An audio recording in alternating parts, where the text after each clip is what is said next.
you start on zero again. Lee, The progress is trophies again. It's the aim of the sport, right? Lee, Yeah. Arteta is not a manager alone. He's an architect. He's an architect. And this man has done amazing. He's got a chat GPT, Dan. No. This is like Dom with Y Scout. Yeah, Y Scout. The phases go like this. Arteta's phases: culture, character, challengers, champions, and consistency. No, you're This is what. Am I in Why are you school laughing? right now? Why are in you school laughing right now? my God. That's what I'm saying. What are we doing it? Why is a simple game of football turn into something let me so finish without you guys laughing me complicated? off the screen. I have to mute you guys. Fuck. You guys laughing and pissing me off. Okay, so it's culture, character, challengers, consistency, and continental consistency also, and then finally is champions. So the first step was just building the culture, getting the team right, building the culture, bringing the ethos. Okay, so what phases? So Arne Slot skipped all of these phases and just won then. Getting the team. He said, "Yeah, F that. I'll just go and win then." So Arne Slot's just skipped all the phases to go and win then again. And he got no signings, by the way. He got no signings. The next stage was challenging and actually competing. Not only just challenging for top four, but actually showing you guys can compete and get up there amongst the best in the league. I don't know where you put your shisha or your tea, bro, but come on. Look at Dan. Okay, so on that basis, again, Arne Slot, no, he's still and continued progression, not only just a short period, but showing consistency over an extended period of time, where you're now fighting towards getting that final goal, which is winning the Premier League or Champions League. And I would say the final phase is actually becoming champions and now being is he actually muted us all as an established champion, league winner, Champions League winner, and a major domestic. He's muted us all, isn't he? He's muted us all. But also the main things, the things that we all compete for in the league or in the Champions League. But yeah, the 5 phases. That's how it's been, if I'm not mistaken. So it's not. I feel like I'm in a psychological history lesson back at high school. If I miss something, yeah, I think that's it. I think Man's actually going on ChatGPT. Hey, I need to meet you guys because I can't hear myself. Egal. Am I back in high school for a history lesson or a psychological? Hey, I'm just trying to explain it. You guys keep laughing. You guys keep saying what phases. So Arne Slot came in and said, "Fuck the 5 phases. Yeah, I'll just go and we're winning." Yeah, I'll just go and win instead. Okay, you know what? Let me guess. He inherited a world-class squad. That you put below us, by the way. I'm not going to make every stream about Arne Slot, man. It's honestly. Well, no, of course you not, because it dumbs down every single argument you're waffling about. Yeah, fair enough. There, fair enough. I'm not going to lie to you. I tried my best to explain the phases. Hopefully, it did. Dan, you kind of understand it a little bit better. We clearly understand. If I could be brutally honest, it's as clear as mud, mate. It's as clear as mud. If I'm honest with you, bro. But you did try, and I love you for that. Look, I don't believe in all this phase bollocks. This is like Ty, bro. The way you try to explain things to Claude back in the days. I can't like. I am not worried about Liverpool in the foreseeable future because at this moment in time, I'm seeing Liverpool going through drastic change, and with drastic change comes regression. From Liverpool Football Club, we're going to see slight regression. I'm not saying they're finished as a club. I'm not doing the whole they're going to be outside of the top 4. They're going to be finished. Even if you sign the right manager, even if you bring in a replacement for Mo Salah, I don't see Liverpool competing at the top of the table next season verbatim. Why not? If Arsenal were to finish behind anybody in this league table that's not named Man City, that would be something that I would consider a sackable offense for Arteta.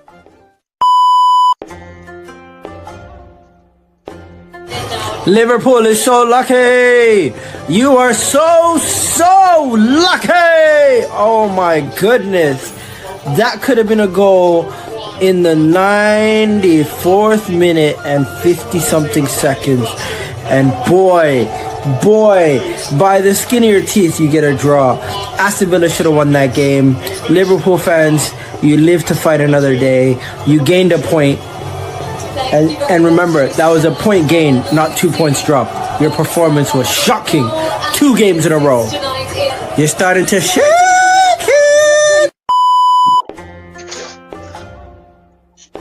Congratulations to Liverpool Football Club. I don't think Arsenal are going to go on to win this league anymore.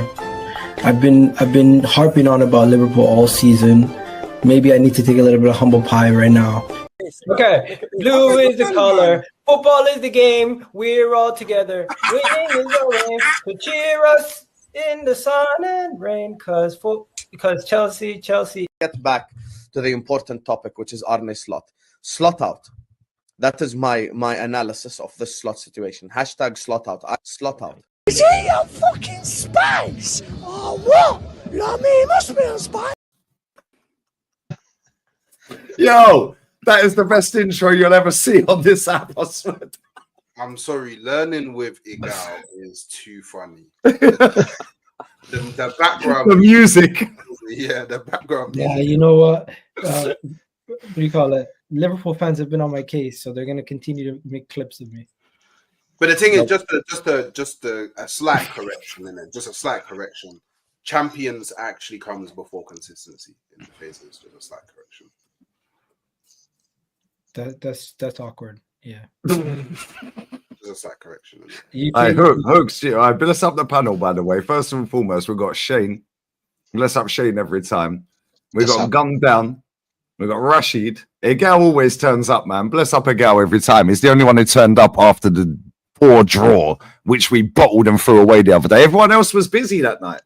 Yeah, obviously Shane and Gunned Down turned up. But I went live on my own. Yeah.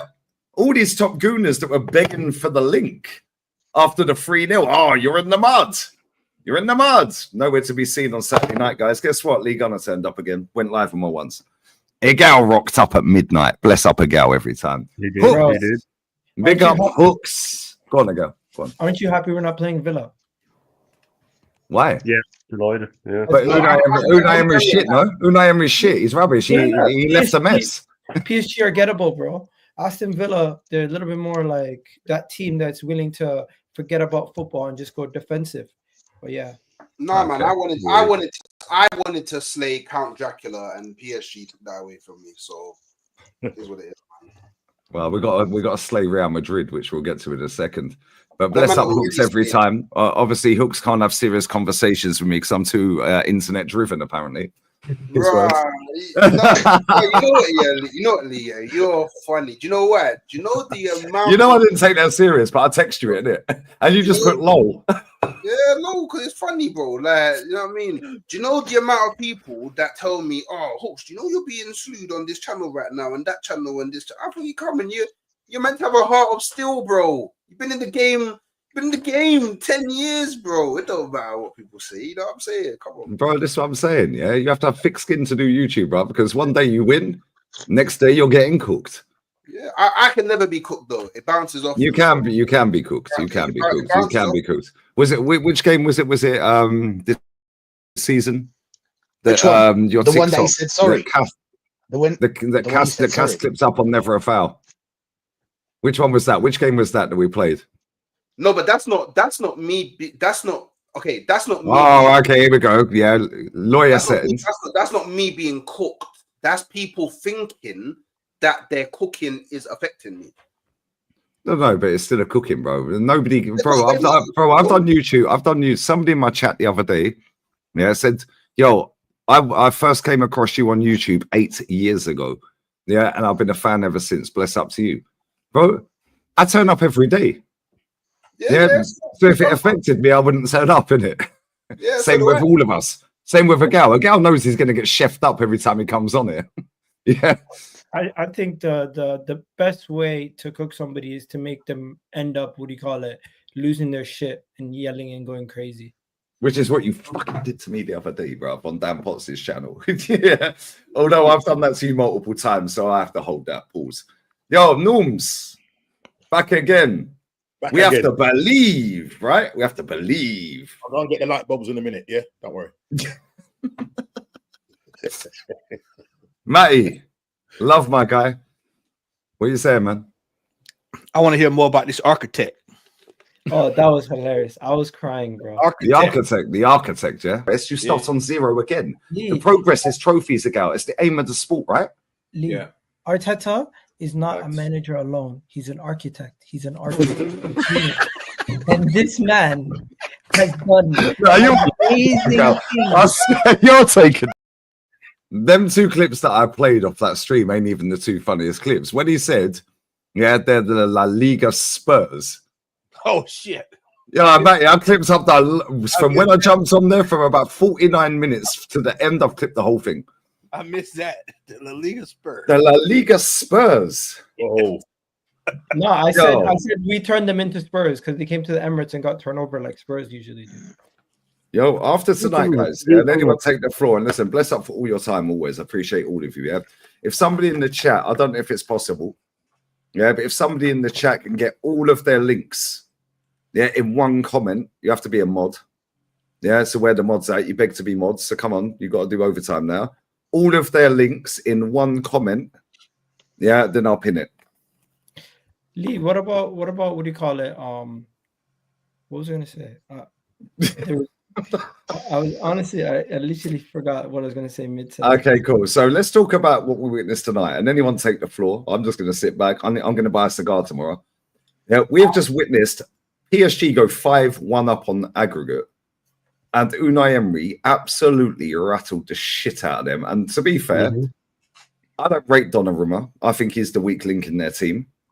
But he was their best player tonight. Kvaratskhelia, stinker. Yep. Yeah. Desiree Doué when he came on, stinker. Yeah. Dembele, stinker. Yep. Vitinha, going back that way, weren't looking so good. Yeah. Fabian Ruiz, looked like a fish out of water. Yeah, they're all ballers. Let's be more He's a proper baller, though. But they looked shook. Also, the Barcelona game, we've seen Garassi, a market opportunity, by the way, score a hat-trick. That's one goal did he celebrate, by the way. We've seen Unai Emery rattle them expeditiously, yeah? And let's be real. Yeah, it probably should have gone extra time on the balance of play tonight and over the first leg. The third goal over there killed them. Tonight, they go 2 down. Whatever the fuck he said to them at half-time, they came out and absolutely battered PSG. Yeah, so after we've seen Barca get banged tonight, and after we've seen PSG get banged tonight, yeah, are we still all like giving it the big one about, oh yeah, well, they're doing the PR in Madrid, blah, blah, blah. Or are we shaky? Are we shaky for that game? Because tonight's just proven. No, it hasn't proven nothing. Done yet, right? It hasn't proven nothing. We can't we can't go to the Bernabeu and take them for granted. Look, you can see what Dortmund did. You can see what Aston Villa did. Yeah. 3 goals, right? Remember, 3 goals, right? So, listen, I'm not saying that, yeah, we got to go over there and do our thing, play our game. But let's not go there and take it for granted that, yeah, we're going to wipe the floor with them. We have to play our game. Don't sit back. For God's sake, don't sit back against Real Madrid. They're doing all the PR thing they're doing over there. So, look, fair play to them. Let them do what they need to do. But we need to be focused when we go over there, because if we're going to go over there and think that they're not going to score against us, then we've got another thing coming. All I'm saying, yeah, is the only thing that was proven today is all the teams that went in with the lead qualified to the next round. That's the only thing that was proven. I thought we was lads. I thought this was the place for fracks. You know, so we're gonna just deal with the fracks. Every team. All I'm saying is, I'm saying don't take it for granted. Yeah, I'm not saying that we're not going to go through. Yeah, but if they score 2 early goals, could be a different case. Yeah? What if we scored 2 early goals? What if we from a set piece? We need to play from a set piece. You may care where we score from, but if it gets me through to the next round or to the final, or it wins me the trophy, I don't care how we score. We could score from a corner, we could score from a free kick, we could score from a throw-on, where they could kick the ball, it could bounce off the back of the head of one of their players, it could hit Wanyeri on the floor. But now legs. I don't. But Hooks, now they know that Rice can take free kicks, so that one's out of the window. Right? No, it's not out the window. No, it's not out the window, because even if they knew that he could take free kicks, they're not saving that second one. No one's saving that. You know that they didn't know. Even Arteta didn't know. Nobody knew in the team. Nobody knew. Nobody didn't know. No, yeah, nobody knew. But you know what now? But now Real Madrid know that when it's a free kick, they're not just gonna try and send it back post. They might try and shoot. Oh shit, are they gonna shoot or are they gonna send it back post? Oh, I think they're gonna shoot. Oh shit, they crossed it back post. We have options. We have multiple artillery. Yeah, Gabriel ain't there, but not just one way. It don't matter because we got other tool, man. We got our team's like the land of the giants, bro. It don't matter, bro. We got better. We haven't scored a set piece from a set piece, as in not the free kick that Rice scored, but Bukayo Saka. Are you talking about Bukayo Saka against? No, from December. Since December, do you remember? That went straight in. I think it was December till okay. the Real Madrid game. Okay, wait, Rashid, wait. So we're not gonna score a set piece because we haven't scored one since December, right? No, we're not. Since I'm trying to confirm what you're trying to say. Is that what you're trying to say? You're trying to say that we're not going to score a set piece. I'm trying to confirm what you're trying to say. Are you trying to say? He's basically saying we're not going to score. Are you saying we're not going to score a set piece because we haven't scored one since December? My friend, you know that against Real Madrid, like even the shit Real Madrid that you lot are talking about. I'm just trying to ask. Yeah. Is that what you're trying to say? Now they know. So are you saying that we're not going to score? You do realize Real Madrid defend more similar to PSG, and they're going to give us more space. Okay. Real Madrid are going to give us more space than some of the other teams. They're not going to play. They're going to play very open. They have to chase the game and score 3 goals. So Arsenal is going to have a lot more space and a lot more freedom in the attacking third than we usually would. The problem is that Arteta won't set them up to play that way. He's just going to lock up. A good manager would take advantage of the fact that there's going to be space. He won't. He's going to lock up from the start. He's going to play Marino up front, but tell him you don't use to go up front at all. Just play a 4-6-0. They're going to play like we did away at the Etihad. I disagree. I think Arsenal, what we're going to do is we're going to play how we played against Man City at the Emirates. We're going to press them. We're going to try to get counterattacks. And really and truly, the ball is going to be in their court. And we're going to have to wait and we're going to wait and see if they make a mistake and try to pounce on it. It's going to be a lot of back and forth. It might turn into a basketball game even. You might be surprised how many offensive chances we get based off the fact that they're not that good defensively. You know that, right? They're not that good defensively. We're not clinical, but they're not good defensively. They're going to give us a lot of opportunities. They're going to give us a lot of defensively this season. They've conceded a goal a game on average, 31 goals in 31 league games. Yeah, defensively this season we've played 32. Yeah, and we've conceded 27. So we're there or thereabouts. In the Champions League. So we've conceded less than them.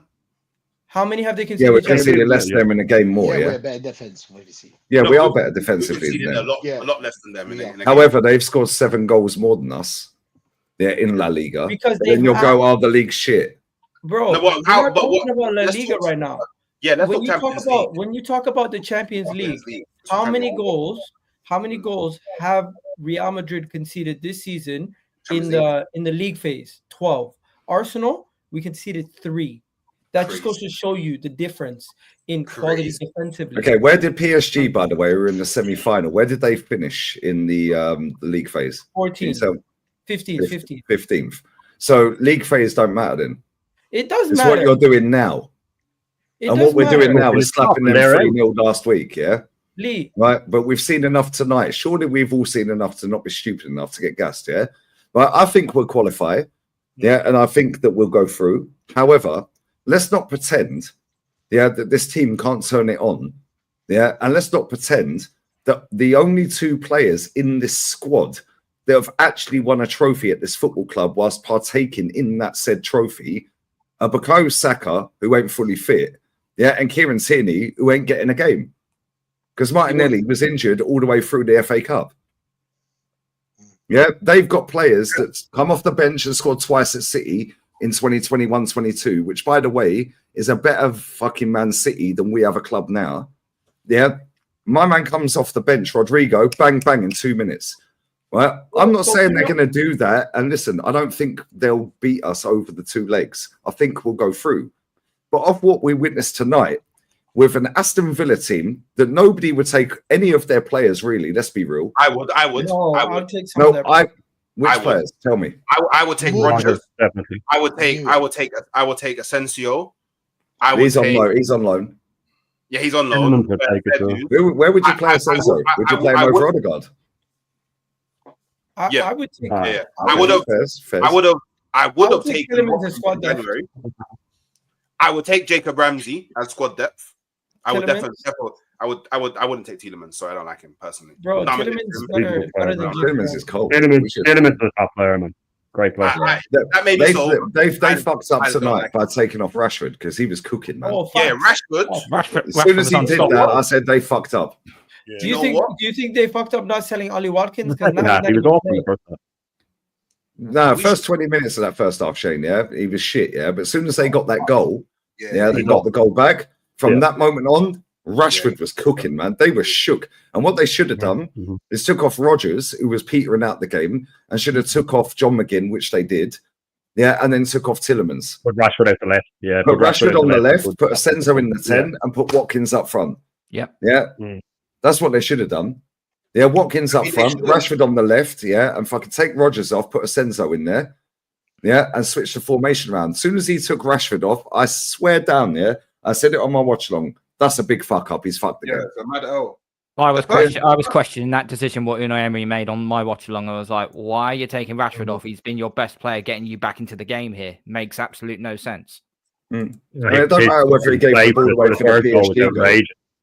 It doesn't matter if he gave the ball away, Aura, for the PSG goal. That guy was scaring the shit out of him. As soon as he went off, they started getting back in the game. Let's just be real with it. That game was sick, though. The actual first mistake he made was playing 2 DMs. He should have never played Onana and Kamara when you're chasing a game. But that just shows you that Emery is not serious about this thing. So, by the way, back to more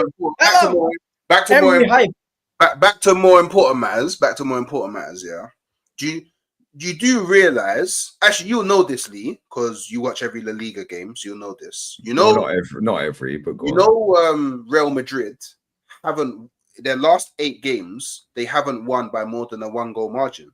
So during the history of evidence thing, so now we're doing La Liga games. The history of evidence thing that you like to do, because remember, it's happened in the past, so it will happen again in the future. What makes you think that they will beat us by more than a 1-goal margin, or anyone on this panel?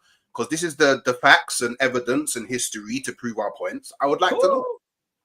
We're not saying that they will do it. We're just laying out the pitfalls that might happen if we're not careful. There's so many scenarios. We were talking about happened. That's it. We were talking about it last night, and at the end we all took a vote on what score do we think it was, and no one had us to go out, but we had spent the whole podcast talking about what could happen, what could go wrong. We're just being cautious. You know what I mean? It's just we've been burnt so many times that you start to build up a bit of pessimism. We're all old enough to have seen us 4-0 down against AC Milan in the Champions League, right? Yep. We're all old, and if Van Persie had scored, it would have been 4-4. We're all old enough to have witnessed Arsene Wenger, be 3-0 up at home to Anderlecht, and 3-3. We're all old enough to have witnessed Man City 3-0 up against Feyenoord the other week, or PSV or whatever the fuck it was the other week. No, was it? Was it Feyenoord or PSV? In the Champions League, 3-0 up at home. With about 20-30 minutes to go and draw 3-3. We're also all old enough to have witnessed Ajax against Spurs. 3-0, and Spurs came back, Lucas Moura hat-trick. We're also old enough to have witnessed Liverpool 3-0 down against Barcelona and do them 4-0. We've watched tonight, fair enough, the teams didn't get through. However, a couple of little split decisions the other night, and all of a sudden, Aston Villa and fucking Aston Villa and the Dortmund are in the fucking next round, mate. Let's not pretend that they can't come back. Majority of those teams have one thing in common: they're not as solid defensively as us. They all have one thing in common. They've all won league titles recently. It's a different situation when it's in the Bernabeu and there's a lot going on it. All that goes out the window. When it comes to experience, the players aren't experienced at it. And if Madrid go 1 goal behind us with half an hour left like Villa had, they won't miss those chances. Let's look at their actual comebacks. And if you look at their actual comebacks and you see the score lines in all those comebacks, me and Lee, we just did this earlier today on my show. They only had one game where they won by a 3-goal margin. Every other game was a 1-goal margin, or they're overturning a 2-goal margin. It's never been over a 3-goal margin. Now, hang on then, because I'll hit you with this one again just before. I don't want to mean to cut you, but the AC Milan team of 2005, I think, one of the best defenses of all time, were 4-1 up. They won the home leg against Deportivo La Coruña, and Deportivo La Coruña did them 4-0 at home. I'll raise you one more. Maldini. I'll raise you one more. Champions League final. AC Milan. Liverpool. 3-0 down at half time. My old man fucks off to bed. Strange things happen, man. The head goes when the pressure. That's at half time. We've seen us 4-0 down against Reading and win 7-5. That was crazy. That was one of the crazy. And guess what? Walcott scored that goal right on half time. Mate, what do you make of this, mate? Well, I mean, Lee, you can throw in Newcastle in there too. You remember with Newcastle when Cheek killed? Remember that? 4-4. The bottom line here is when you look at this game tomorrow, if we do not score within the first few minutes and put this tie to bed, the longer this game goes, it's going to start to fall into the hands of Madrid. Now, ultimately, do I think we'll go through? Yeah, I think we'll go through. Yeah. But I want to caution people with this. Everybody's talking about this game. Let's talk about if we get through this game and get to the next round. And then the round after that. The next 3 games are all pressure games. Every last one of them. Facts. Tomorrow is a massively pressure game. And if we come out there like we played this past weekend, I don't hear anything about these one starters out there and all that, because when I looked at them, most starters out there at the end of the game. We pissed that game away this weekend. And then we're going to go up against Madrid. They're going to be coming out like a house on fire.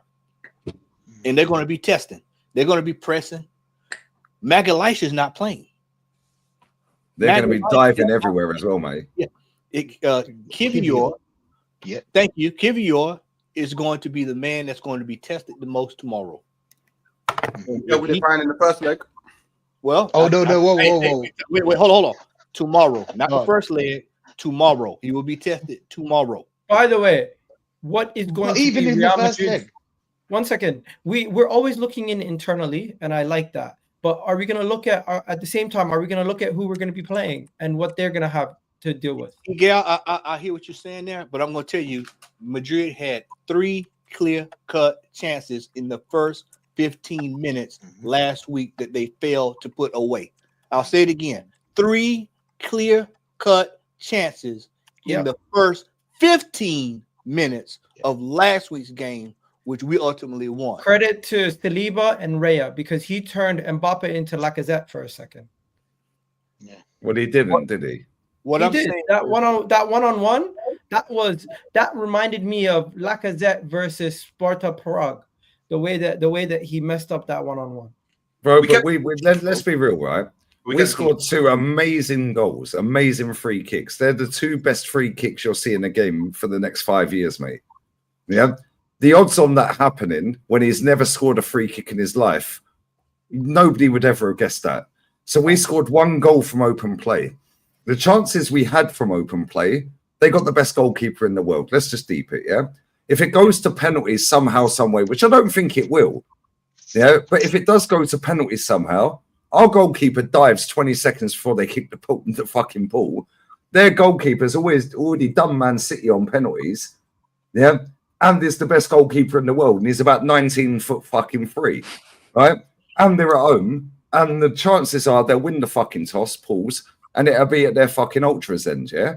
Right? Now imagine, yeah, they now know what they have to do, right? If we hadn't a score, it's all ifs and it's all hypotheticals, because I think we're through. However, off of what we've seen previously in years gone by, with this club coming back, with Rodrigo coming off the bench, scoring against City twice, scoring against Chelsea, scoring against all these teams, score boom, boom, boom. Vinny turns up, scores a hat-trick in the final, turns it on in semis. Bro, we've all seen this, so let's not pretend they're shit. Just because they play shit-looking football doesn't mean they're shit. Yeah, we play shit-looking football. Inter Milan play shit-looking football. Yeah, it doesn't mean we're all shit.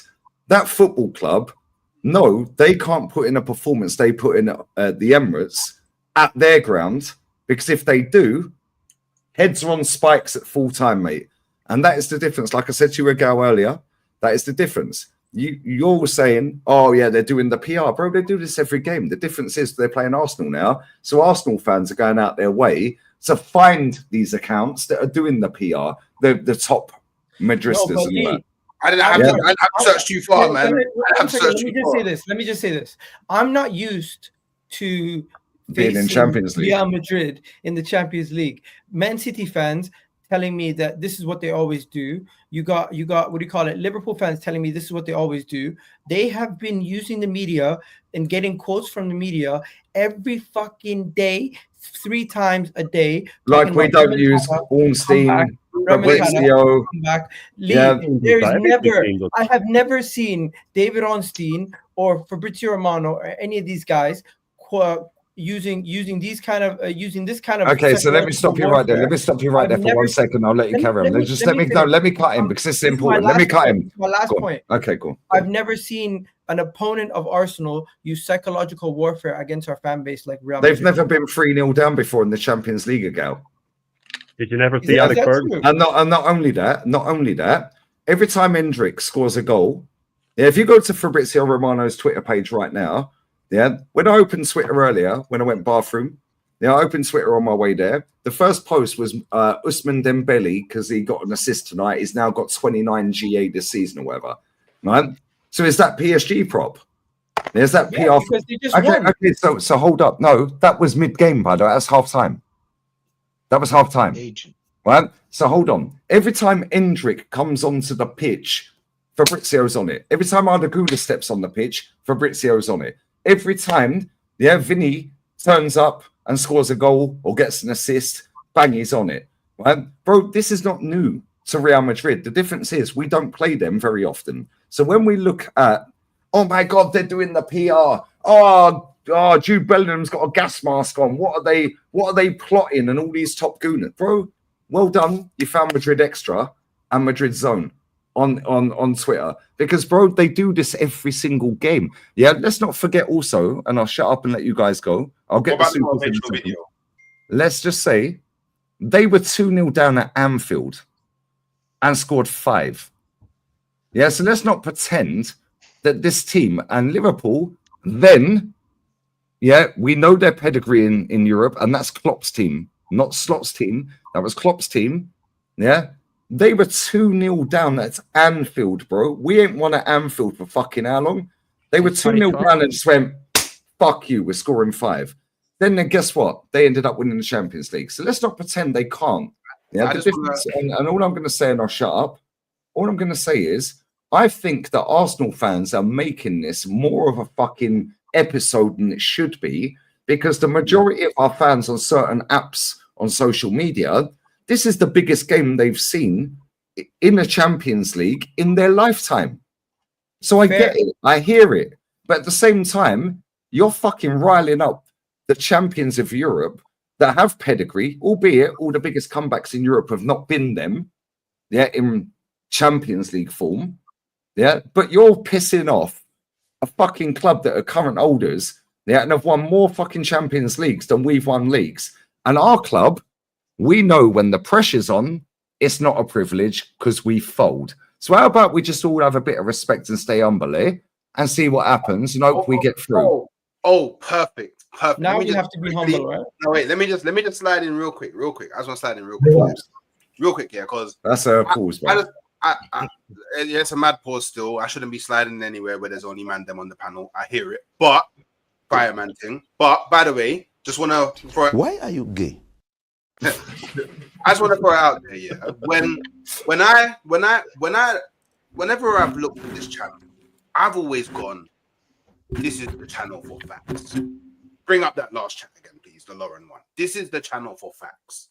This is where, if I want evidence, and real talks about evidence and facts, this is where I come here. No feelings, But by the way, I'm seeing in the title, tonight shows it ain't over, which is a lie, because tonight shows that it is over, because every team that had the lead went on to qualify to the next round.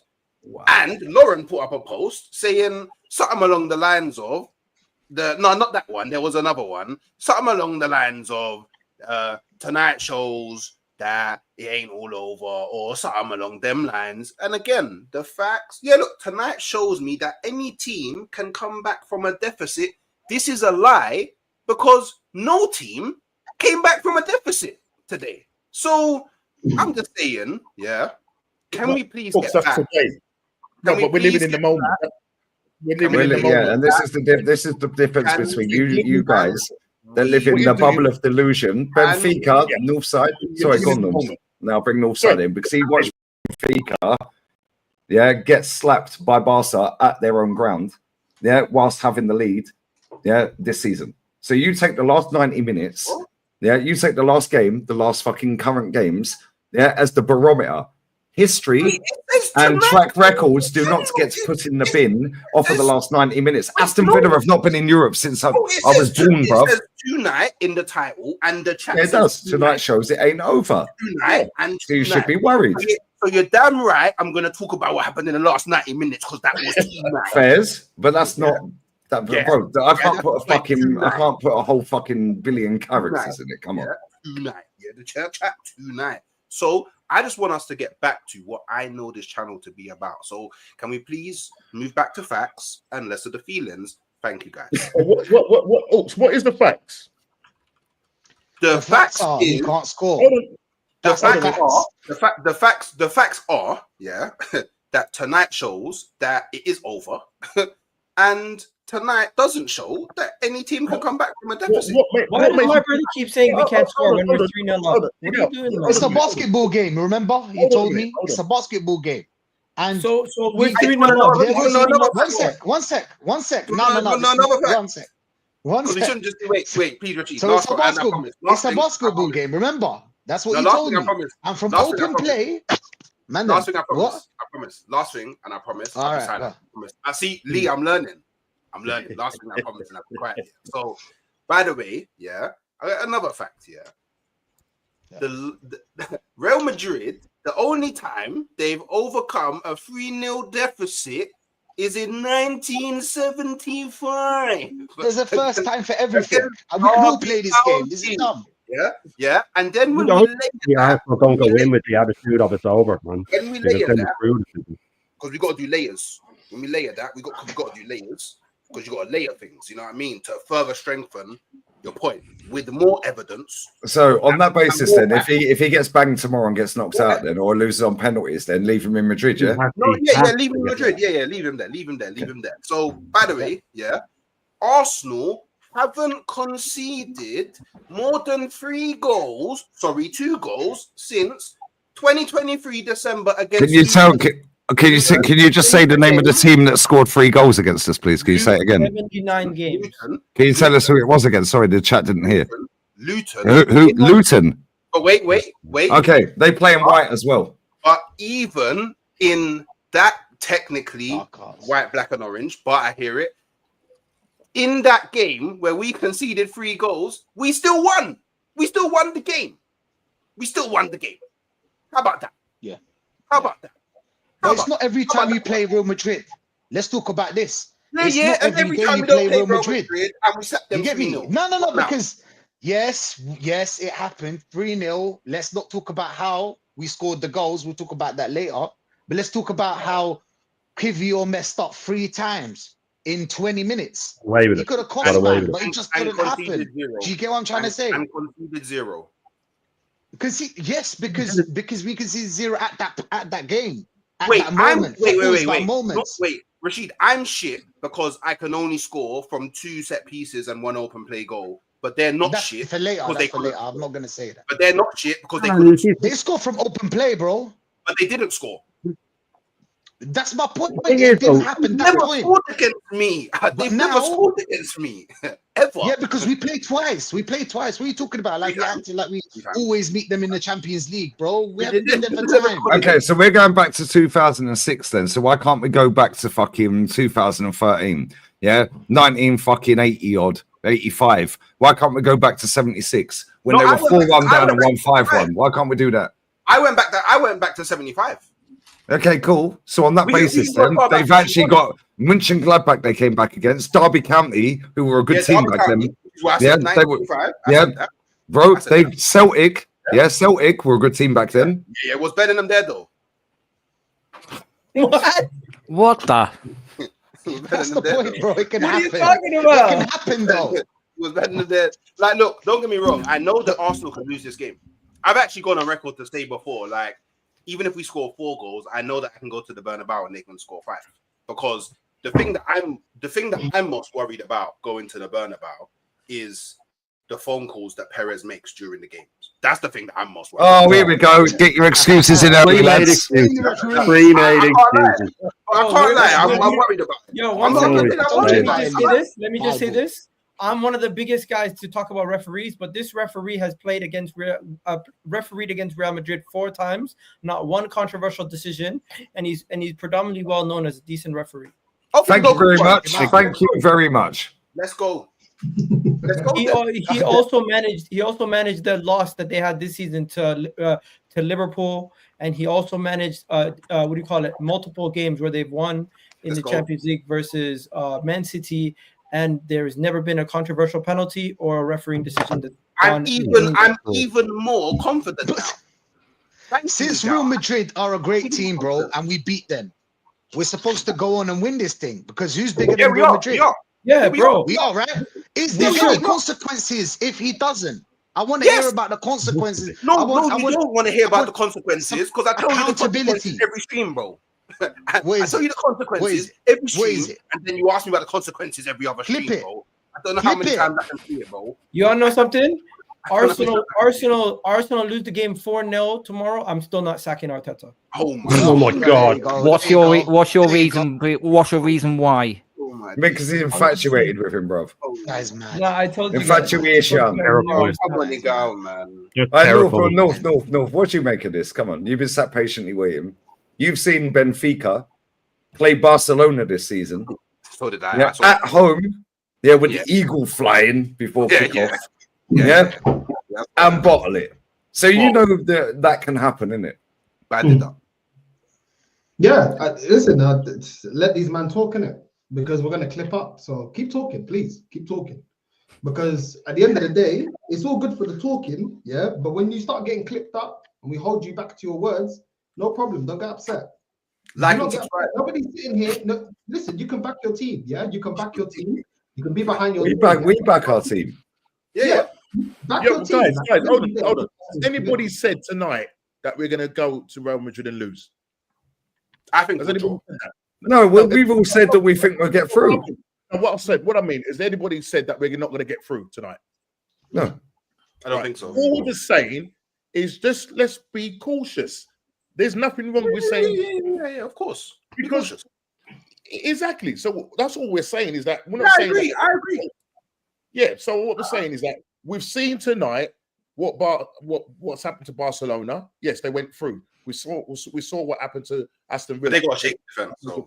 But I'm just saying, if you look at history and you look at Arsenal, especially when it comes to those moments, those special moments, we need to get over the line. Yeah, we have a tendency to bottle it. Yeah, we're going into a big, massive game tomorrow. Yeah, a lot of these players are not played at the Bernabeu, apart from probably Kieran Tierney, right?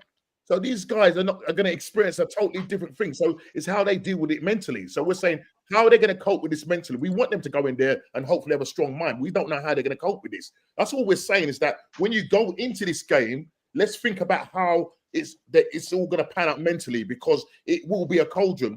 These guys have won it 15 times, right? Yep. These guys have won it 15 times. We haven't. Yeah, as Lee said, they've won more Champions League titles than we've won normal titles. So I'm just saying, when we go into this game, I think we will get through. I think we will lose the tie, but we will get through. But let's be cautious because we're going in there to say, they're just going to be easy. No. It's our biggest test. Can we speak about the Matt? The team. I don't get let Matt North talk. All I'm gonna say is this right here: if we don't score that first goal tomorrow, it's gonna be trouble. That's all I'm gonna say. It's gonna keep it real clear cut. If we do not go out there and put the ball in the back of the net immediately and shut up shop, if they get a goal, then everyone gonna start looking around. You're gonna start hearing Madrid, Madrid, oh Madrid. You're gonna start hearing that. You're gonna start hearing they're that. gonna walk out in that fucking stadium tomorrow and shit the bed. Some of them players, because it's the biggest fucking stadium. They've never seen anything like it in their career. Thank you. And we've all fucking seen. And I'll let Matty carry on. Sorry, we have all seen. Yeah, and me and Troops were sat there live and fucking direct. Yeah, against that Letty, home and away in a semi-final, not a quarter-final, of the Europa League against 10 men. We drew 1-1. Their goalkeeper was amazing. Koscielny fucked up. Man did the L dance. Griezmann. Me and Troops are sat there watching our players walk around like they shit the fucking bed. And bear in mind, we had Ozil on the pitch. Yeah? We had some good players on that pitch. These players, some of them, are not as good as them.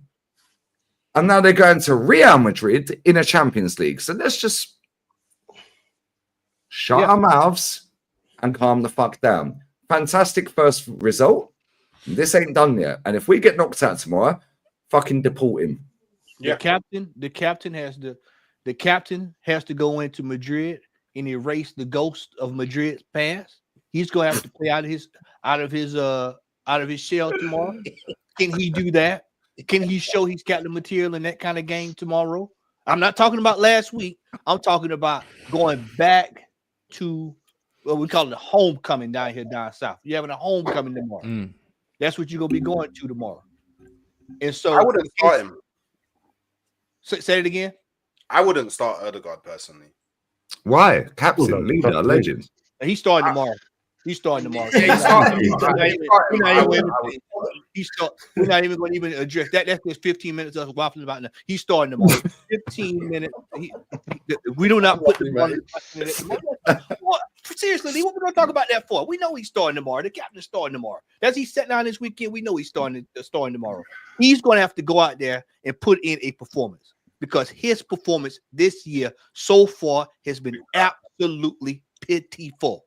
Matt, He's going to be on trial tomorrow. Hold on, Miguel. Hold on. He's going to be on. He needs to be on trial for the rest of this year. I don't hear anything about injuries. I don't hear it because he's been back. He came way back in December. January, February, March, April. We damn near in May. 5 months. He's been in this team. He's been all along. He had 2 assists. 2. 1, 2. 2. I saw like a yardage. 2 assists. That's what it sounded like. And then we watched him this weekend. I watched him up close this weekend. He's walking over the pitch. He's walking around the pitch. He's walking like he's looking for some shoes to buy at the store. That's what he looks like. He's walking around like that. He's looking around. He's hiding behind, getting between 4 and 5 minutes. Yeah. Tomorrow, he's going to have to show us why he's worth the 200,000 plus we're paying him each week. This is you know. Let me just say one thing, man. After that, let Northside come in, yeah, and then we'll bring Machine and Gun down, and then just go around after that. I'm going for a piss. But after we do all of that, we're going to show you some stats on our captain on Arsenal website. Odegaard, right guard, mouth guard. It doesn't matter. We win the game. No, Gibraltar guard, my friend. It doesn't matter. Word to Shannon Sharp.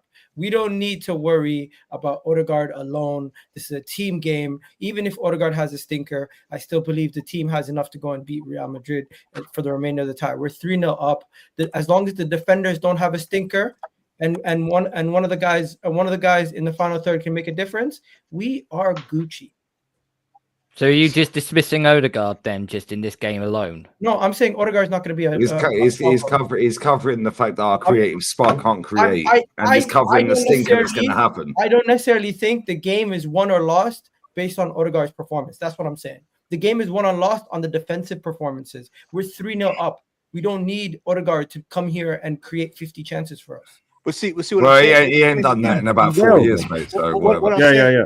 Regardless, we can sit here and all have an Odegaard agenda, but it's not an agenda because after you do what you do, you go and do what you're doing. I'm going for a shit. He's not going to win or lose us the game. That's what I'm saying. Let's say everyone locks in. I'm going for a shit. I'm going to be listening. You man, go for it, and then we're going to come back. We're going to share off our own club's website. Yeah, how shit our captain is.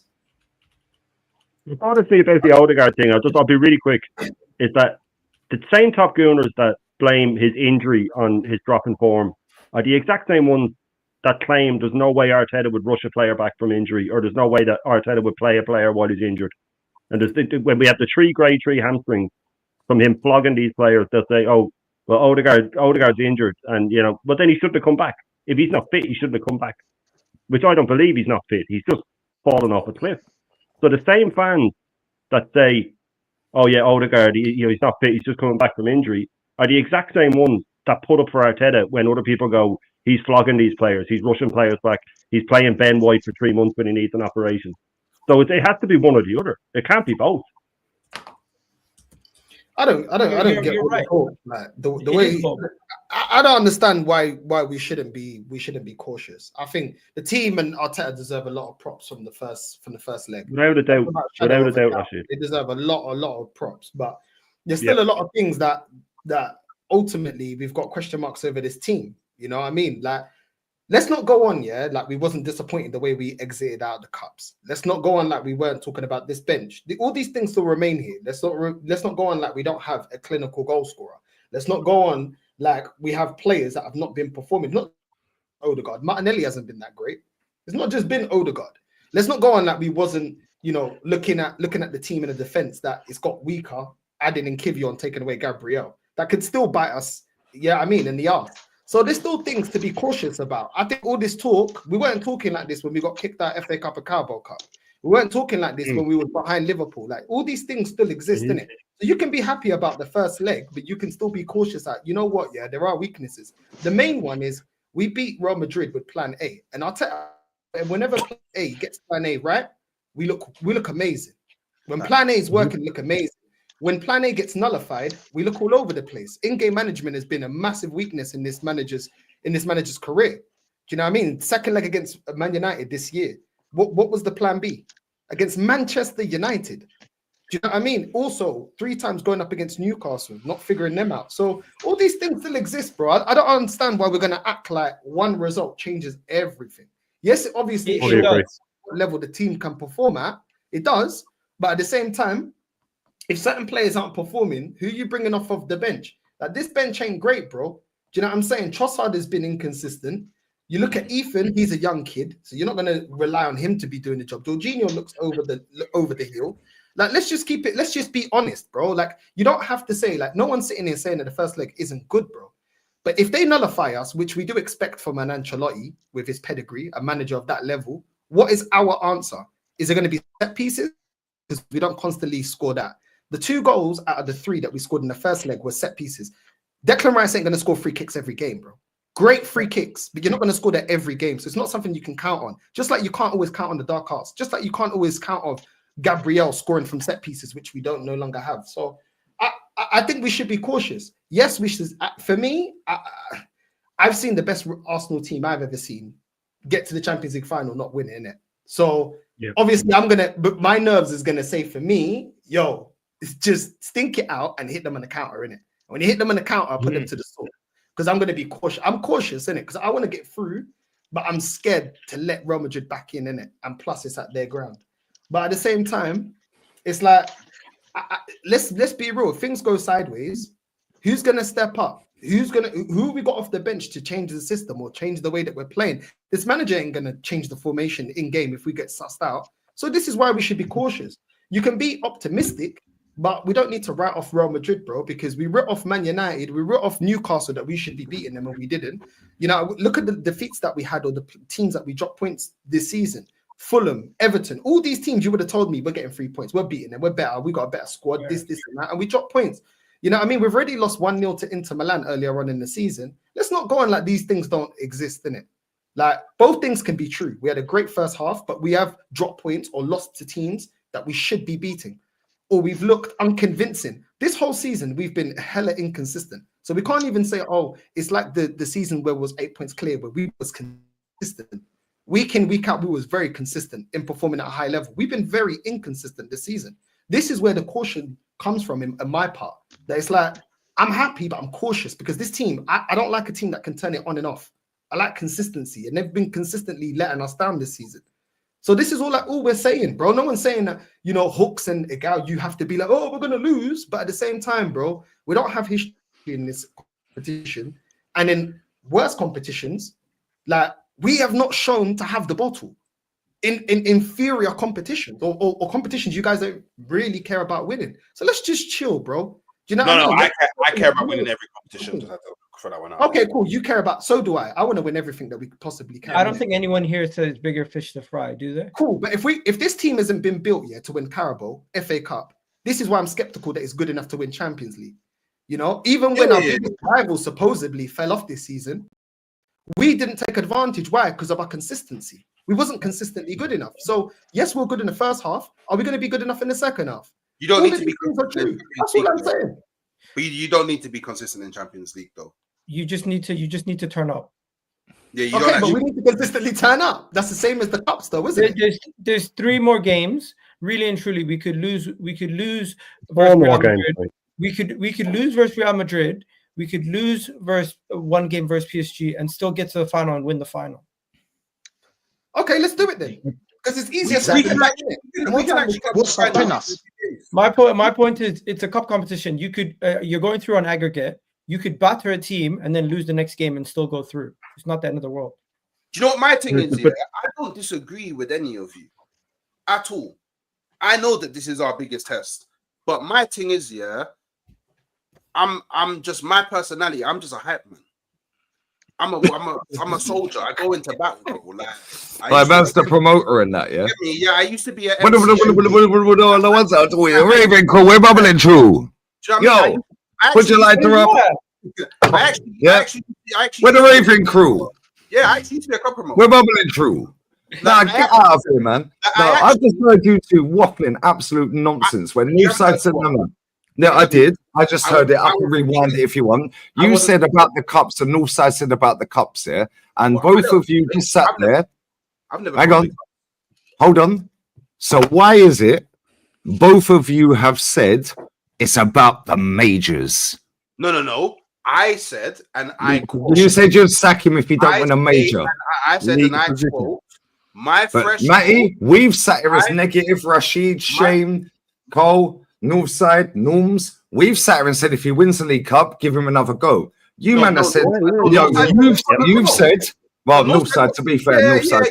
So it's not just the. Okay, hold on. But when Northside asked you guys and said about the cups and this and that, both of you said, "Oh no, we don't dismiss the cups." I've never dismissed the cup in my life. Yes, you have, because you're talking about majors or sack him. So on that basis, if he wins a minor, this I know you don't watch me, Lee. This I know you don't watch me. Bro, I ain't got time to watch anything. I'm always working. If you won the League Cup and finished 12th, would you sack him? Because my threshold this season, because last season, my threshold was win me something. My threshold this season, win me a major. But so why not a minor? If I win the League Cup or the FA, I actually love the FA Cup more than the majority. I'm proper English. I grew up on told in the okay, so if he wins let's say, let me ask you a question then to put it in black and white, yeah? Right? If he had won the FA Cup or the League Cup this season and finished 8th, would you have sacked him? Yes. Well, there you go. So it ain't about trophies then, is it? I would have celebrated the FA Cup. Yeah, but guess what? So it's about trophies. Again, I'm asking you the same question. If he won either of the FA Cup or the League Cup and finished 8th, would you have sacked him this season? He's architect. He's going to stay. He's going to make sure. What is man playing? Again, answer the question. Yes or no? Yes or no, Again? He won't sack him if he wins nothing. Yes or no? Because now you've seen Hooks get cooked. He's thinking, isn't it? Wait, why am I getting cooked? He's out of the Champions League. He'll sack him. The league position is one thing, but what happened in the Champions League? Nobody cares. We've never won it. So Lee, I'm okay with the conversation about winning a League Cup or FA Cup, but if it means we've regressed to that point where we finished 8th in the league, you have to evaluate the manager at that point. Okay, so let me ask you one more thing. Yeah, from just you and Hooks. Yeah, and then No, we'll get the why rest is of it- the why panel. is it happening? No, Why no, is but it happening? no. The reason it's you and No, Agal is because you said you don't dismiss trophies, but then on your own words, you said if you finished 8th. No, we're not doing this. We're not Well, doing we are. Because Go your Power words were. Rangers.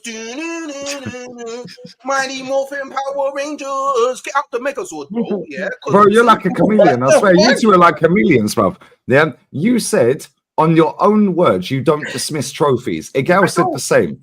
Okay, but then I said, on your own words this season, Hooks, not Agal, because even if he wins the Champions League or doesn't win the Champions League, he's keeping him. Agal said that. Yeah. Right? But you've said your own words out of your own lips, your own mouth. You've said he has to win a major. So I had then asked you if he finished 8th and wins one of the FA Cup or the League Cup, would you sack him? You said yes. So it is not about trophies, then, is it? Not only you would rather win 4 FA Cups than 1 Champions League. You don't listen to me when I Yeah, 4 trophies are better than 1. Bro, 1 Champions League is better than 4 FA Cups. Based on what? There you go. I just want to ask one question to Agal, right? Hypothetically, Hooks has got about I'll be so as quick. well, but go on, Yeah, Shane. yeah. Sorry, I just literally just quick. Hypothetically, then, would you rather finish 8th every season and win the FA Cup every season, or finish 2nd every season and never win any trophy? I'll take the The fact he's thinking about is crazy. Why the hell would I What want do to you mean? finish? 1 second. Don't you want to go and win the league and win Hold Champions on. League? What did he just say? Finish 2nd every Answer the season. I have to question. finish 2nd every season. No, don't answer Finishing- the question. No. Answer the question he asked you. I'm not It's a gonna lie, you guys. hypothetical question. I want my team. I want my team in the biggest competitions, competing for the league and competing for the Champions League. If we're finishing So you do 8th every dismiss year, the minor if we're honours finishing then of 8th the every cup. year, if we're finishing 8th every year and getting what do you call it, FA Cup, it's not progression. It's actually stagnation. So what do you class as progression? League finishing, yeah? So the only other option was to finish 2nd and never win anything. a top club, Yeah. in order to be considered a top club, you have to be competing in the Champions League, competing in the league. If you're finishing 8th every year and winning an FA Cup, you're a bona fide loser. That's what you are. No, you're not. No, you're not. Because you're winning every year. When you finish 2nd every year, you're not winning. So hold up, because I know Agal and Hooks have to go because they've been expeditionally cooked. Yeah, they both have to I leave. haven't been cooked once. Guys, So hold on, you both dismissed the cups, but said you don't dismiss them. You said finishing 8th in a league or an FA Cup, a League Cup or FA Cup. Hooks, you said 8th in a league or FA Cup, you'll sack him, but a major you wouldn't. Agal has said, well, if we finish and we win 4 FA Cups, blah blah blah. So you are subconsciously saying, Agal and Hooks, you dismissed the League Cup and the FA Cup over league finish. No, I'm not. Because you want the major. So you're No, I'm not. dismissing the cups. No, I'm not. No, I'm not. Okay. I value playing in the Champions League consistently, competing for the league. Okay, see, that's a him thing. That's a him thing. I value. I don't. He don't want to associate with him. We don't have to be associated. I get it. My point is completely different from Hooks. You guys are saying 8th and an FA Cup is a successful season. I'm saying that is papering over cracks. Hold on. Okay, so if we win the Champions League, and I asked you this earlier, if we finish 2nd, hold up. So if we finish 2nd this season by your very own words, you've just said, and you said this earlier, so don't change your answer. Yeah, because I've got you clipped up already, and North's going to get them clips, bruv.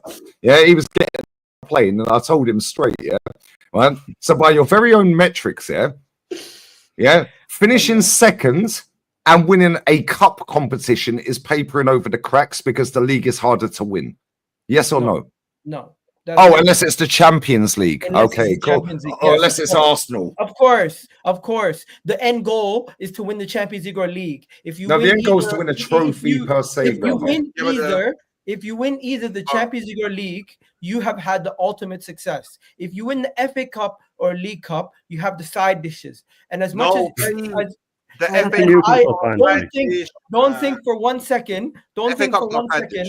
An FA Cup or a League Cup is valued the same weight as a Champions League or League. It was before social media. Just cup in world football, bro. It's been around the longest. FA Cup is not valued the same as the league or the Champions League. Before social media, it was, brother. We've won the FA Cup 14 times. It's a feather in our cap. Matty, go on, mate. Hold on, can I just say something quick? Go on, right. Would you Norms they rather? may. Would you rather, as Shane said, would you rather finish second, rather than finishing 8th and win an FA Cup? Is that what you're saying? Okay. Only And for the other two you seasons. said, why would I want to finish second? So just say it again. Would you want to finish second without winning a cup rather than 3 years in a row? 3 years in a row. Finish 8th, Or finish 6th, 5th, and win a cup.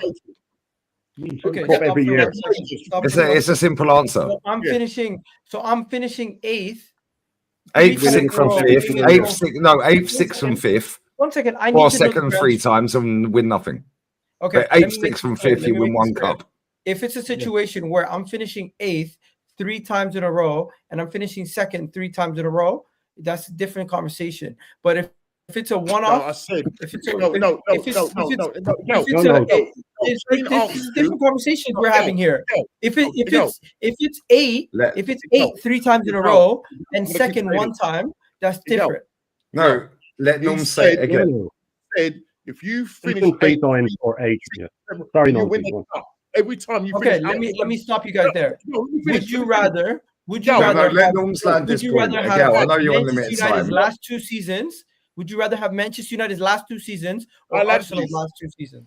Man News. United. So they won 2 trophies. The question was, do you not realize this counteracts that what you guys want? Okay, hold up. Stop. Listen. No. We want to win trophies. So if you hold up, Agail, let me put it into plain English, yeah? And I know you're on limited time. I know Hooks needs to bounce soon as well, yeah? If you take out the FA Cups and the League Cups we've won in our history, yeah, that is 16 trophies. That puts us. No, hold up. Let me land. Yeah, you're saying, would you take Man United's last 2 seasons over our 2 seasons of finishing second with no trophy? Yes, I would, because they've won 2 trophies. So on that premise alone, you're dismissing the FA Cup and the League Cup over league finish. Yeah. So let me land. League finish, if you don't win it, yeah, is irrelevant. You've all lost other than the winner. That's why they hand the medal out to the fucking winner, bruv. Yeah, there's no progression. I tell you this every day on this channel until you face to face on camera. You play each other twice to see who's the best. Athletes versus athletes. Armpits in the air for one team, trophy, medal, the rest of you lost. 3 teams get relegated. Nobody cares about Champions League because guess what? We ain't won it.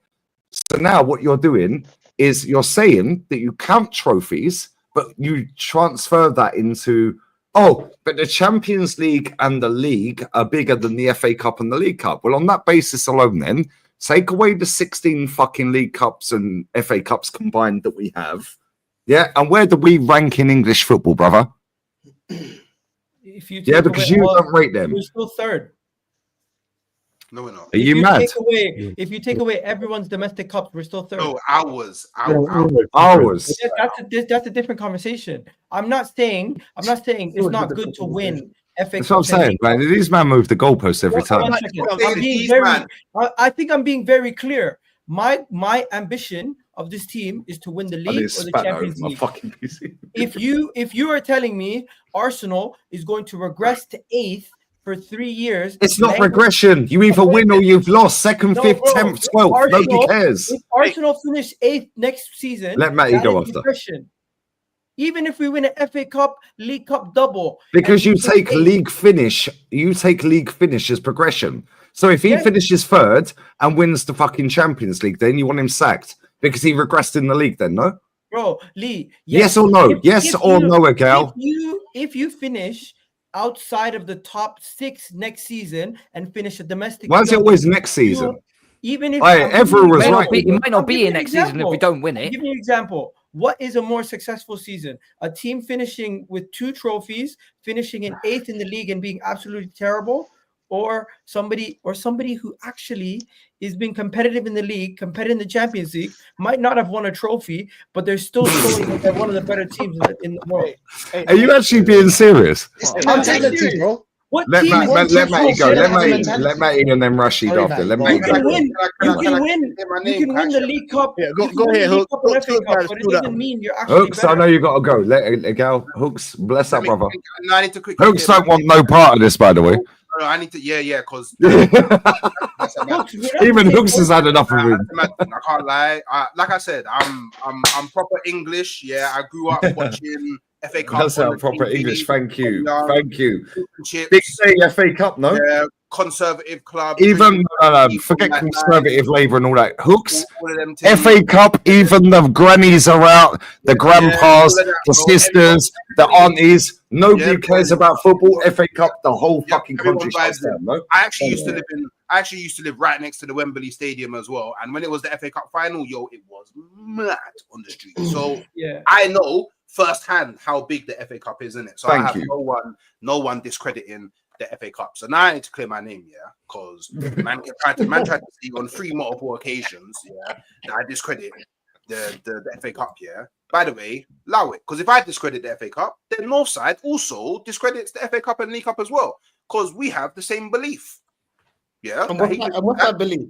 If he doesn't win a major, But just because I want him sacked if he don't win a major doesn't mean that I discredit or don't want the minors. My threshold for this season was you need to win me a major. You need to win me a major. My Because it's threshold, phase 5, right? my threshold Because was it's not even because of that. Mine has nothing to do with the phases. Because my threshold for you last season was win me any trophy. But I got to the end of the season and I was like, you know what? I'll give you a bly because you made me believe until the last game of the season I could win the league. So this season, go and your threshold is now win a major. That's my threshold, and I've been consistent. Yeah, to eradicate the bullshit you've seen. I understand that. I've been consistent. I understand that with a gal, but Hooks, land your point and go, and then a gal. I just need you to stop discrediting me about the FA Cup. No, it's not discrediting. However, you cuss us out. No, you do. Yeah, bro. You said I only cuss you, man, because you man cuss me. If you man never cussed me, I'd never cuss you. Bro, I don't cuss you. Your exact entire words, and I quote, and I quote. I can't have a serious conversation with Lee Gunner as he's too internet driven. Your words. Yeah. Your words. Yeah. Yeah. Do you want me to go back on what your words? You want me to go back? Yeah, look at him laughing. Get out of here, Hooks. Full-time stinker and Hooks. Vomit inducing. I'm gonna have to go. No, go 1 second. Shout your thing out. Let Hooks know. Go back on the multitude of streams where you've cussed me out and go get the quotes. What does that mean? I can do that. I can do that. That's why Northside's grinning. Northside's grinning because he knows the amount of streams that you man are cussing me on. He's laughing. I know. Because he knows. These two need to bounce though because they've had stinkers. Let full-time stinker and Hooked. No. Yeah. I'll send you a link tomorrow for the watch along. You're fully welcome. Yeah, because you got all the chests turning up on Northside stream, giving it the Griezmann, the L dance. A gal's rage quit again. A gal's rage quit again. Yeah, he didn't want that question. He didn't want that question. He didn't have my back. I'm not gonna have his back. Yeah, he's like, fuck him. Wait. I'm gonna ask that question. Either way. The question wait. Now, Northside, yeah. I rage quit again. Northside, I need you, to clarify. I got Gingham pressed. Go on. Did I rage quit from your stream, or did I say I'm leave, and then told you exactly why I left afterwards? No, man, no. Let me stop right there. Man said I told you why I left afterwards. But at that point, he rage quit. I watched it. Stop lying. You rage quit. Northside. Aaron was Gingham pressing you and talking over you like I am now. Story short, he rage quit and then text me why I rage quit. That's it. Thank you. Okay, cool. That wasn't rage quit. So I wasn't even saying, Hooks, please shout out your thing and let the people know where they can find you. I didn't rage quit. Which is what I wanted to do with a girl in the rage quit just now. You messaged me after, so it's calm. And you see what I say when I say he ran from that question because that. You see when I say, but I don't run from question. I run from nothing. Well, you did. You ran from Northside stream because you were getting Gingham pressed. I didn't run from it. See, this is what I mean when I say the internet thing. Yo, Hooks. I hope I'll send you a link for the watch along that you were desperate to get, but you weren't desperate to get on the fucking emergency meeting on Saturday. Oh, Yeah? sorry that I go out and have meals with my family. My Well, you didn't after the 3-0. You were desperate to get on that one, didn't it? I go out and I have I actually didn't ask for the link. No, but real talk. I send you. Do I send you the link? Win, lose, or draw? Yay or nay? Yay, nay, or bollocks? No, stop lying. Yay, nay, or bollocks? Do I send you the link? Win, lose, or draw? Yay, nay, or bollocks? Not every game.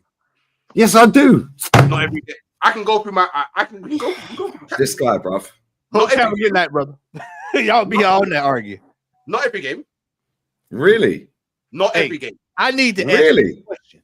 Y'all Not up there, every look, game. we're going through all that. I got a question I need to ask. It's been burning for the last 30 minutes. Is it for me or can I go? You can go, brother. I hate it, yeah. Hey, Hooks. Sorry, very quickly before Matty lands here. When did we play Real Madrid? It was the 8th, no? It was the 8th. So into the 9th, and I sent you, the red bar, on my fucking Avatel Wi-Fi, no? Yeah? I don't know what that means. The No, red I said bar. I didn't ask for it. I said I No, didn't ask for the link. I didn't say that. I said, do I send you the link, win, lose, or draw? Yes or no? Yeah, And yay, nay, or bollocks? I said not for every game. You don't send me the link for every game. Bro, I send it to you for 90% of the games. We just smacked up Real Madrid, and I sent you a link. Did I send you the link for the Real Madrid game? Yes or no? No, but you didn't ask that. That's not what you asked.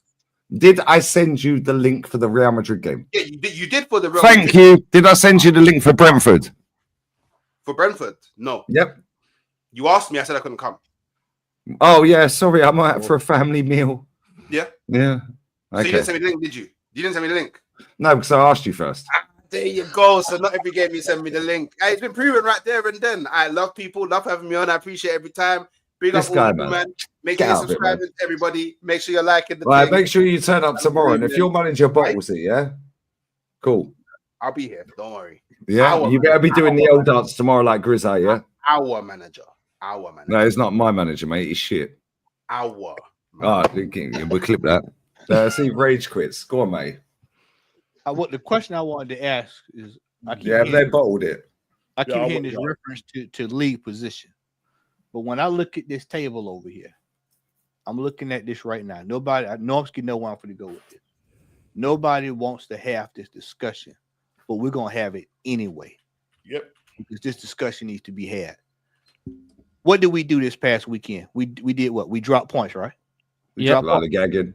Yeah, assing around, as my grandmother would used to say, assing around. And so, when you look at the schedule, you see we have 63 points. You see Forrest got 57, and then behind them there's this team that happened to kind of pick up a little steam.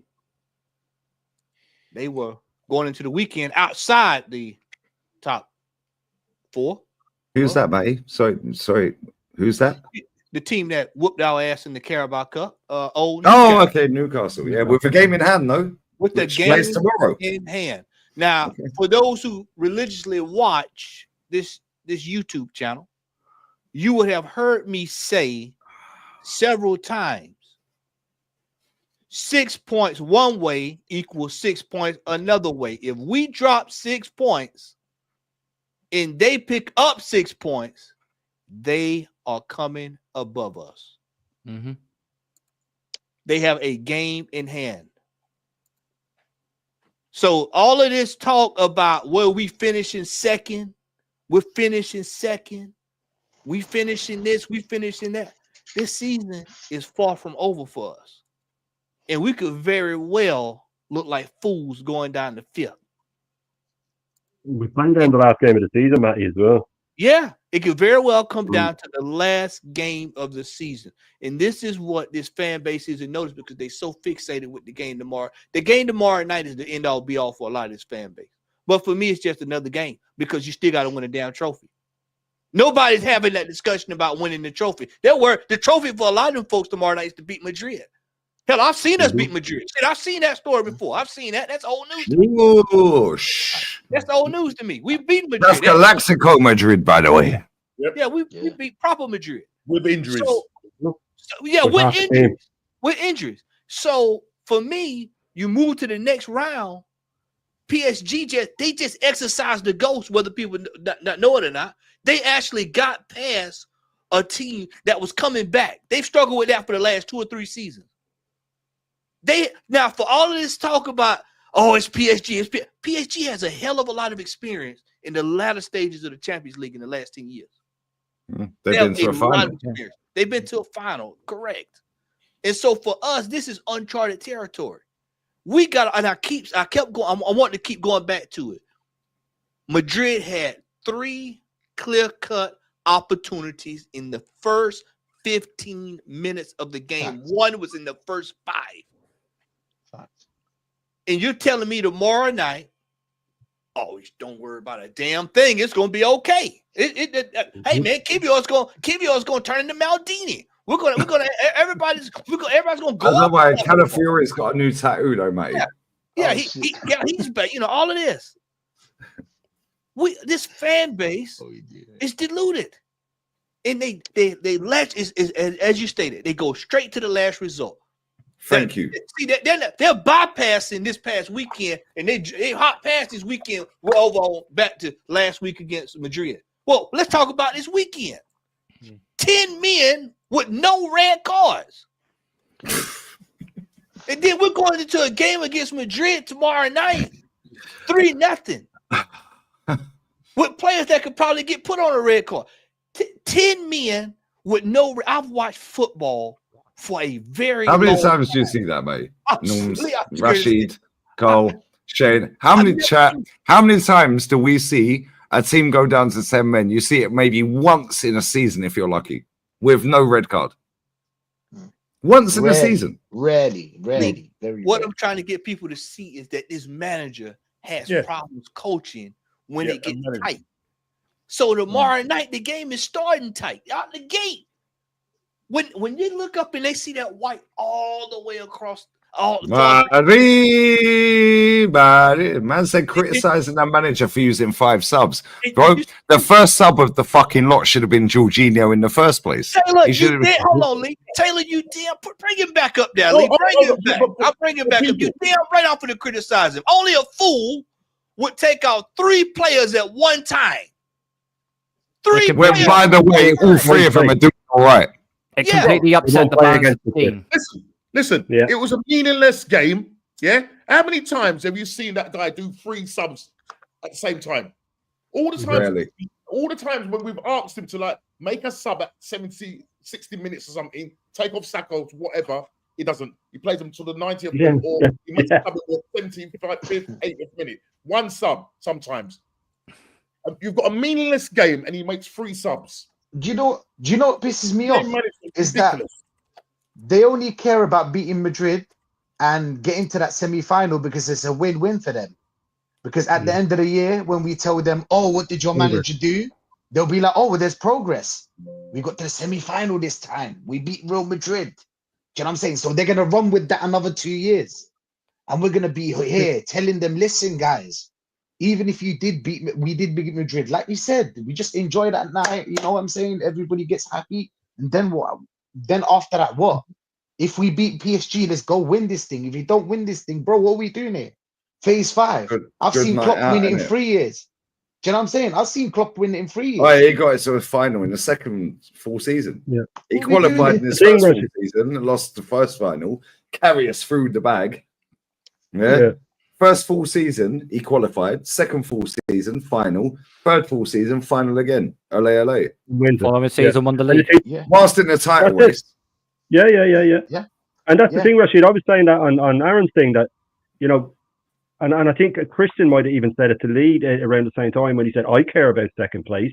And that just proved to me then that they just want to line up next season to say, we got second and we got the semis, so it's progress. Because otherwise, he should have made 8-9 changes for that Brentford game. If he didn't care about dropping out a second, he would have made full changes. Or if it's this over my dead body thing, he wouldn't have made any changes. So he went in between. He still tried to win the game because he won second just for that reason. And people are forgetting about this Madrid game. What bothers me about it is that home game, right? When we were all talking about this before the match. I'm pretty sure everyone here was saying, don't risk Lewis Kelly because he could get sent off or he could give a penalty away, right? If you're going to play him in midfield, all right? We were all worried about Kivior and we were all worried about Marino up front. The odds of the three of them paying off is very slim, right? So that was sort of a freakish thing that all three didn't do what we thought they would.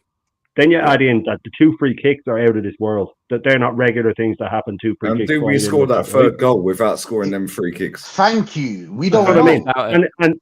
And if just one of the three that I mentioned does what we expected, if Skelly had got sent off, or Kivior had made a blunder that led to a goal, or if Marino misses that shot, right? Or if Mbappe scores, or if Vinny scores. If Mbappe scores. So they don't seem to realise that we're going to have to take that same triple risk in the next leg, in the first leg against PSG, or PSG, in the second leg against PSG, and in the final. And the odds of 3 gambles like that paying off every single time are extremely slim. So that's all we're saying to people. We're all saying, yeah, I think we will get through. Do you know, Shane? Go on. I wanted to touch on something you said, and I wanted to rewind it because they think that second place is an achievement, while it's supposed to be mandatory in a team like Arsenal.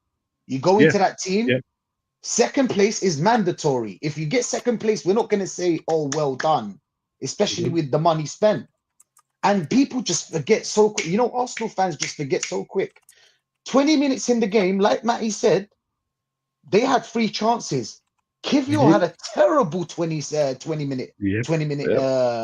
Saka played Vinny clean through. Yeah, exactly. But this is the thing, Rashid. Yeah, right. They take on their own metrics. Yeah, and this is why they both rage quit. Right. They take off their own metrics, league finish, be in progress. Right? That's why they're desperate to hang on to second. No, but what's the difference between second and 17th? As DJB would say, you just had a good night out and a season ticket price increase. Facts. Yeah, that's it.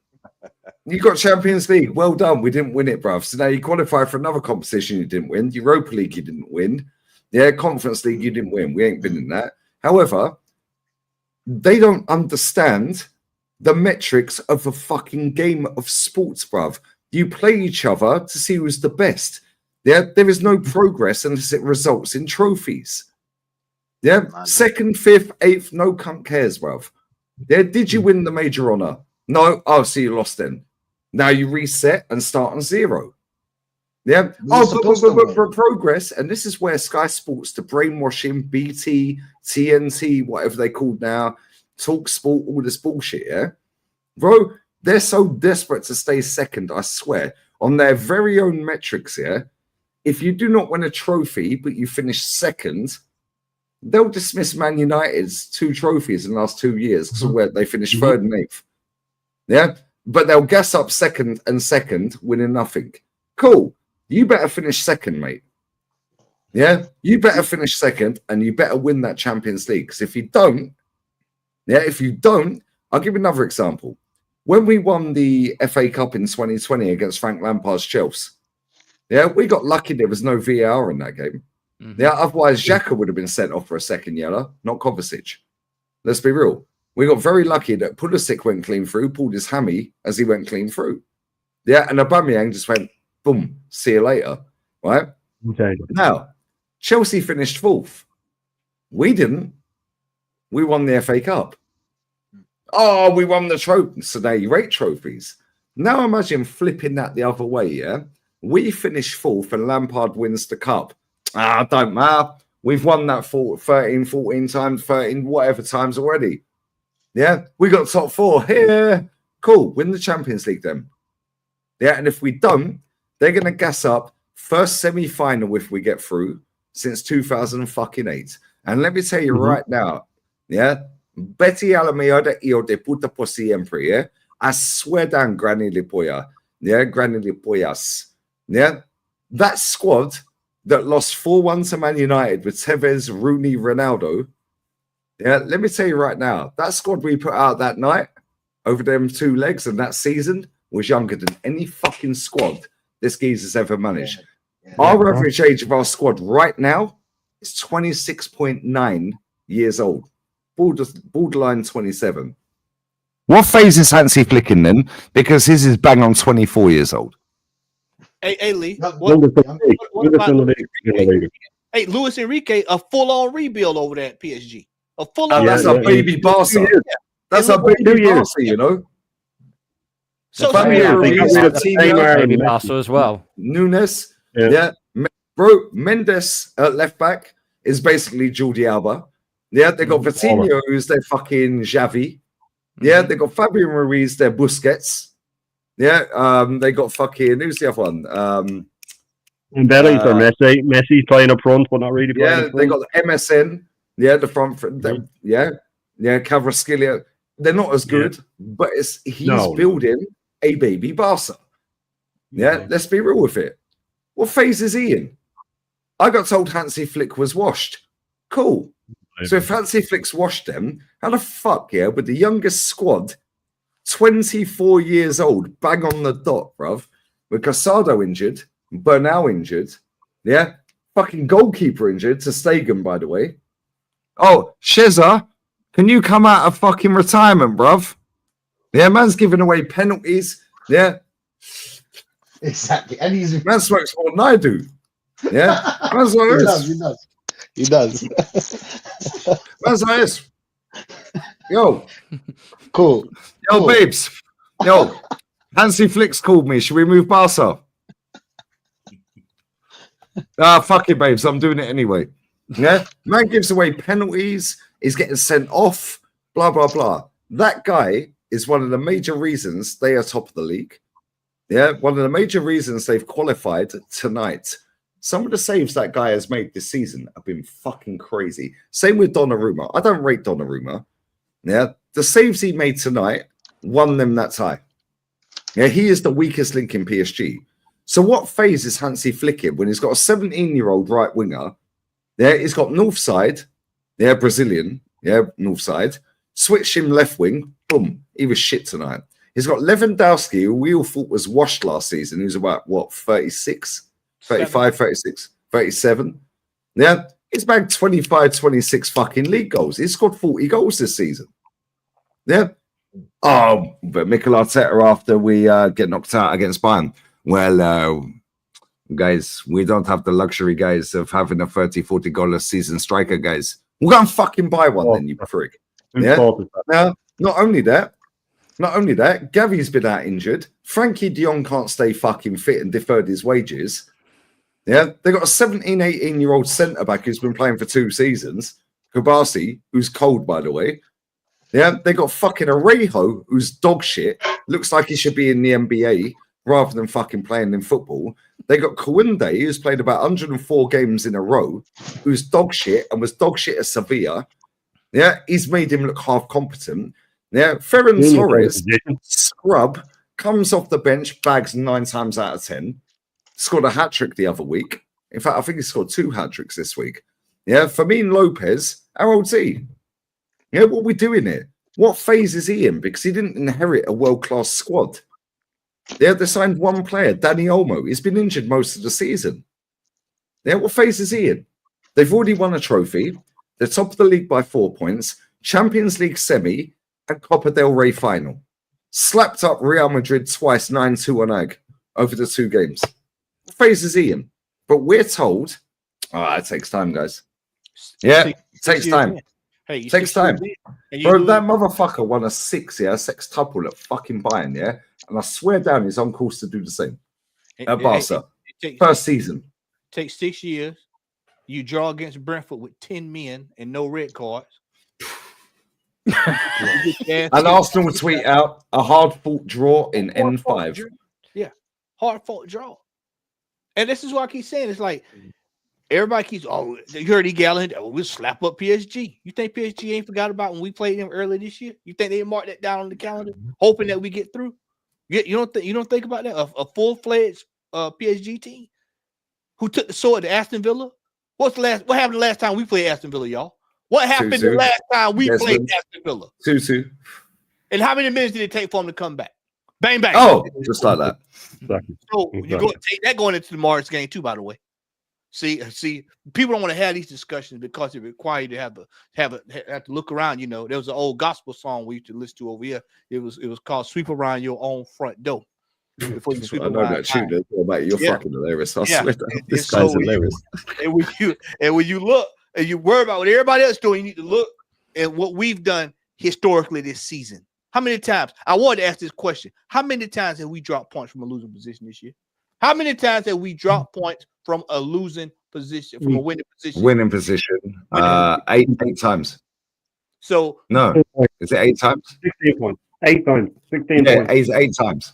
8 times. The 2 previous seasons combined, we dropped 17 points from winning positions.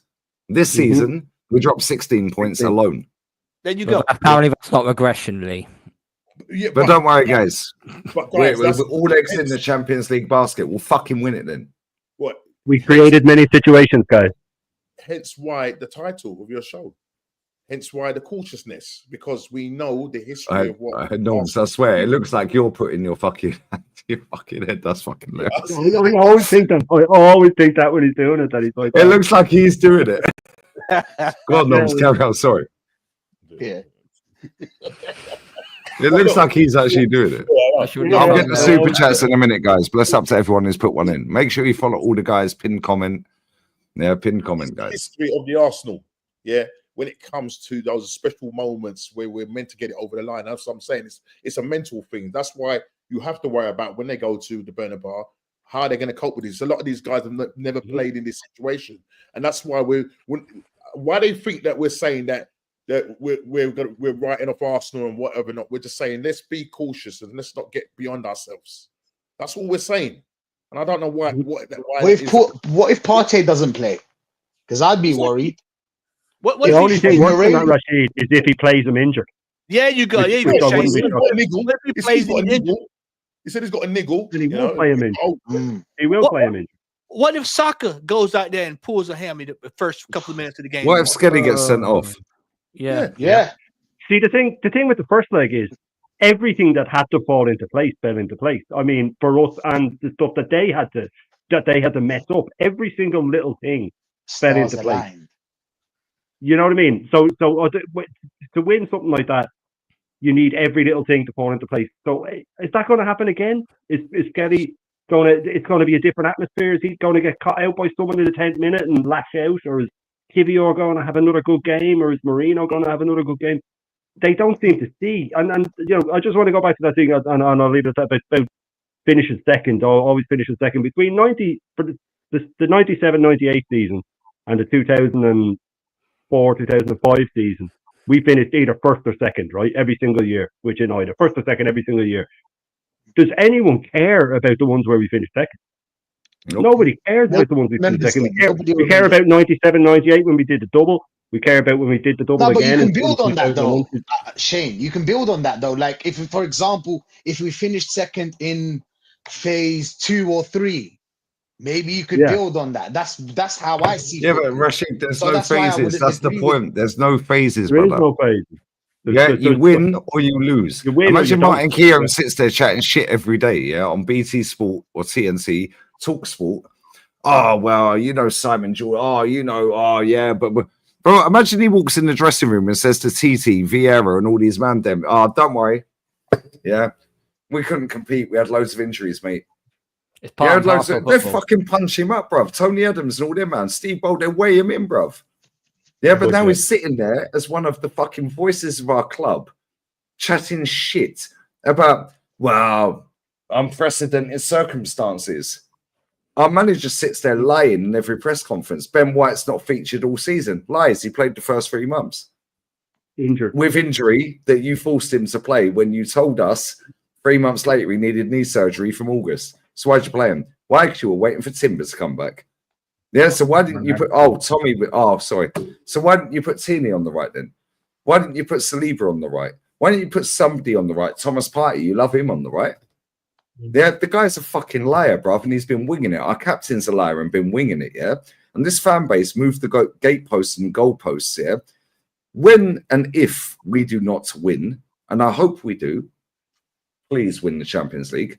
But when and if we don't, no shame getting to a final.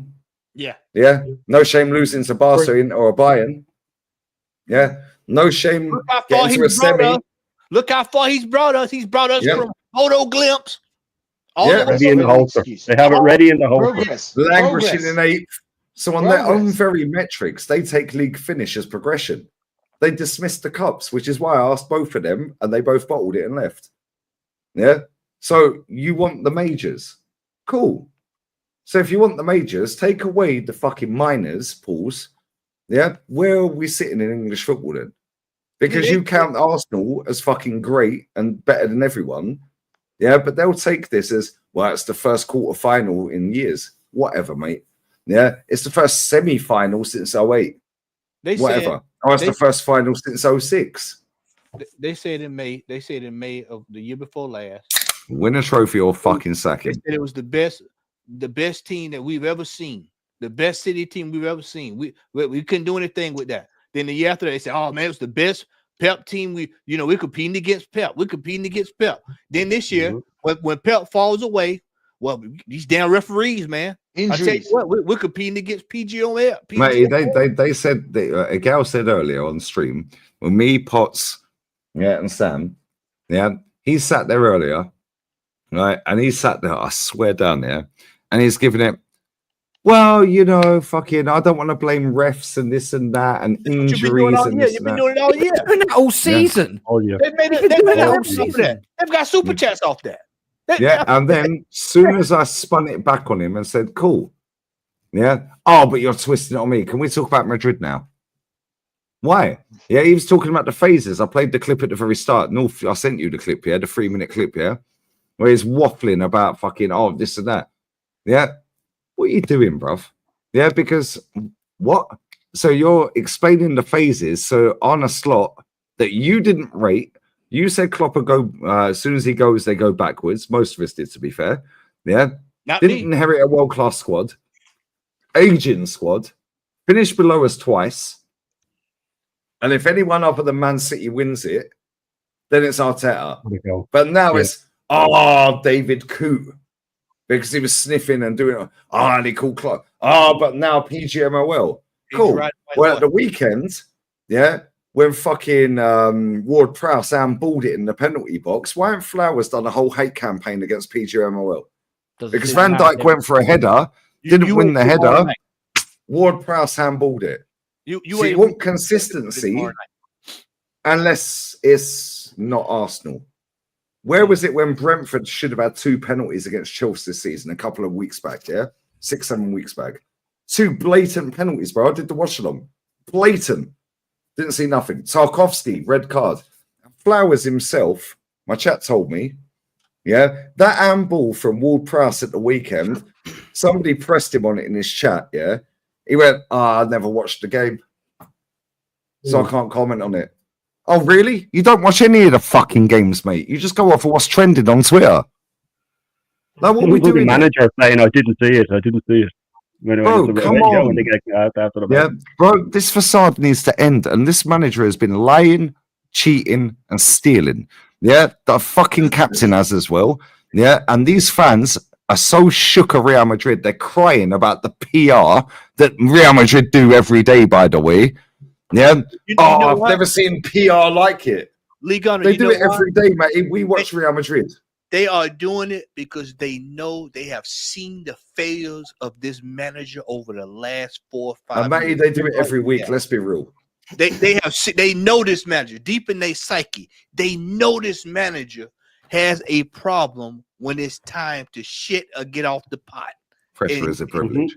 And they know that tomorrow is one of the most pressurized games that we've had under this manager. Now, we all know how he rolls, but for them, they're just praying and hoping. But the truth of the matter is this, Lee, it doesn't matter if we get by the game tomorrow, because the game after that is going to be loaded with pressure. The game after that is going to be loaded with pressure. And if we get to that final in Barcelona, if Barcelona or either Inter or either Bayern is sitting there, and if they're sitting there waiting, then that's more and more pressure. But see, Barca, Inter, Bayern. They think that because we get past Madrid, we can beat anybody. No, that's not the way the game of football works. It works on 90 minutes. You better find a way to win that game in 90 minutes and then win the next game in 90 minutes. Our fan base likes to jump way ahead, rather than take their time and look at things for what they are. Lee, I told everybody at the beginning of the season, I was one of the few people that sat up and said that Liverpool was not going to be a walk in the park this year. I said they're going to probably do fairly decent. People thought I was crazy. Well, we see how that turned out. I told everybody when we got the draw against Newcastle, don't want that team. This is going to be real tough. It's going to be the worst draw you could get. Oh man, that's crazy. What have Newcastle done? Okay, all right. Well, they've won a cup. Then you get through the Champions League. Then we go to Inter. I said, well, take a snapshot of that. I said, because that's what real football look like when you play a team in the Champions League in the later stages, 1-0, that right there. And then what do you see Inter Milan doing? Right over there, doing the same thing they've been doing ever since we played them. But Fiorentina beat them 4-0, man. Yeah, but Atalanta drew us early in the year. That comment right there from Troy. I'll get the super chat. I need to piss. I'll get the super chats there in a minute. Klopp got to a final before winning it. They'll say something like that if we get final and lose. 100%. You heard the guy today. He's almost there. You can see it. He said what he said. Bro, I swear down, on the show that I did, you was in the chat. He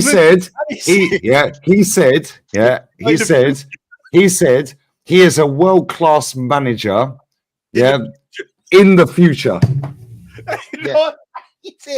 He's a I've got the whole thing clipped, brother.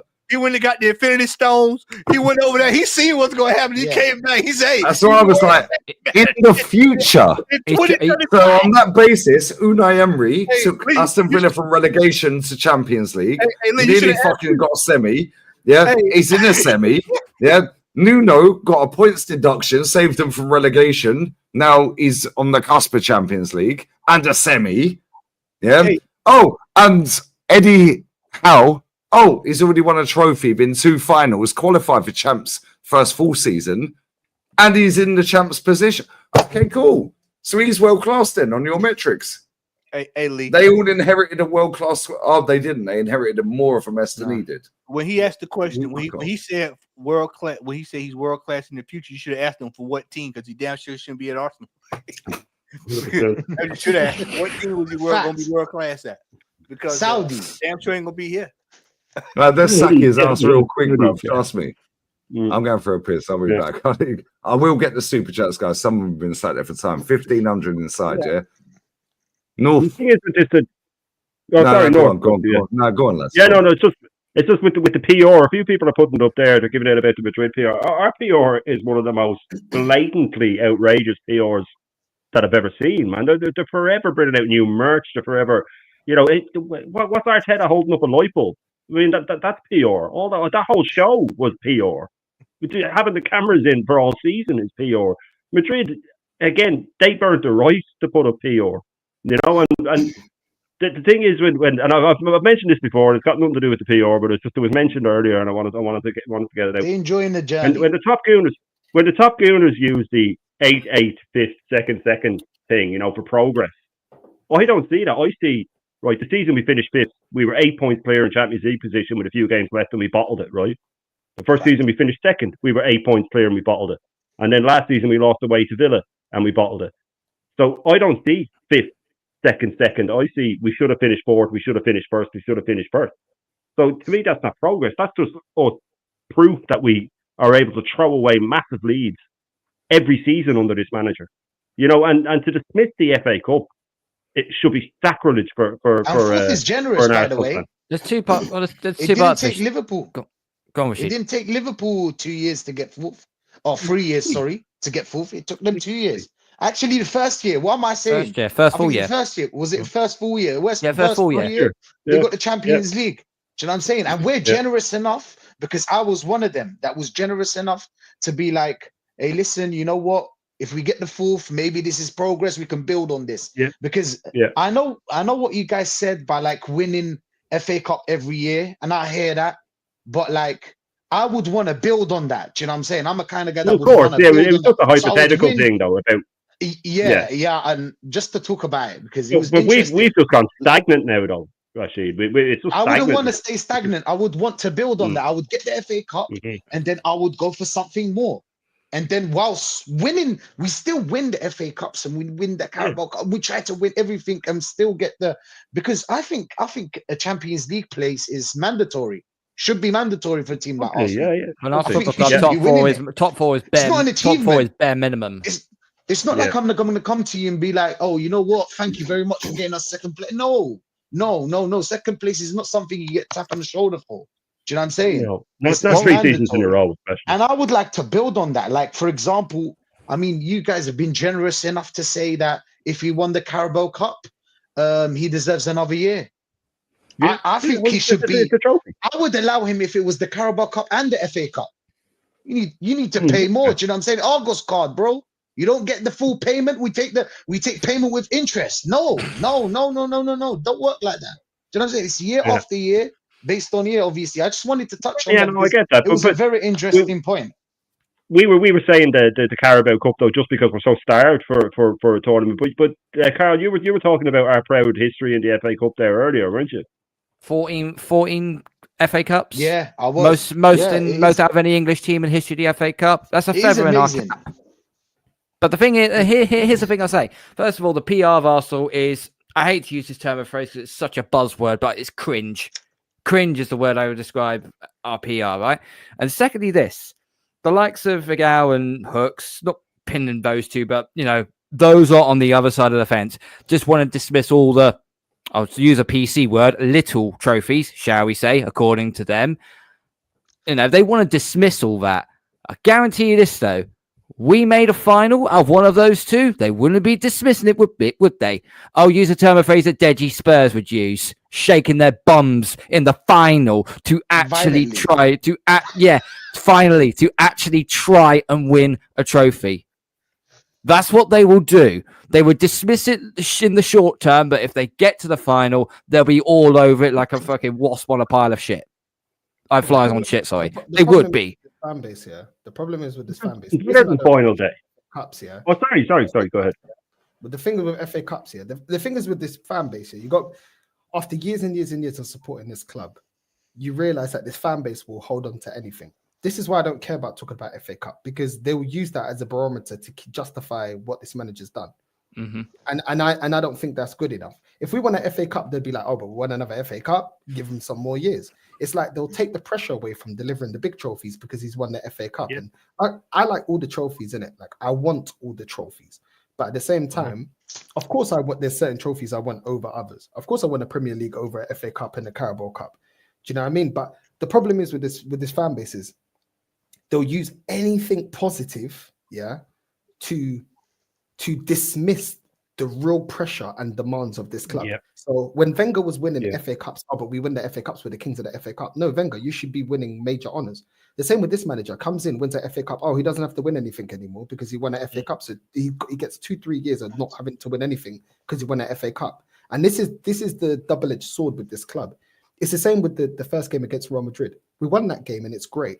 But they're acting like we've won the final. We ain't won the final, bro. Like, yes, you can praise, but there should be a limit to, okay, cool. On that game, we praise you, but the job isn't done. Do you know what I mean? We won't bash you upon that fixture, but the whole Champions League isn't done yet. And this is the thing that I hate.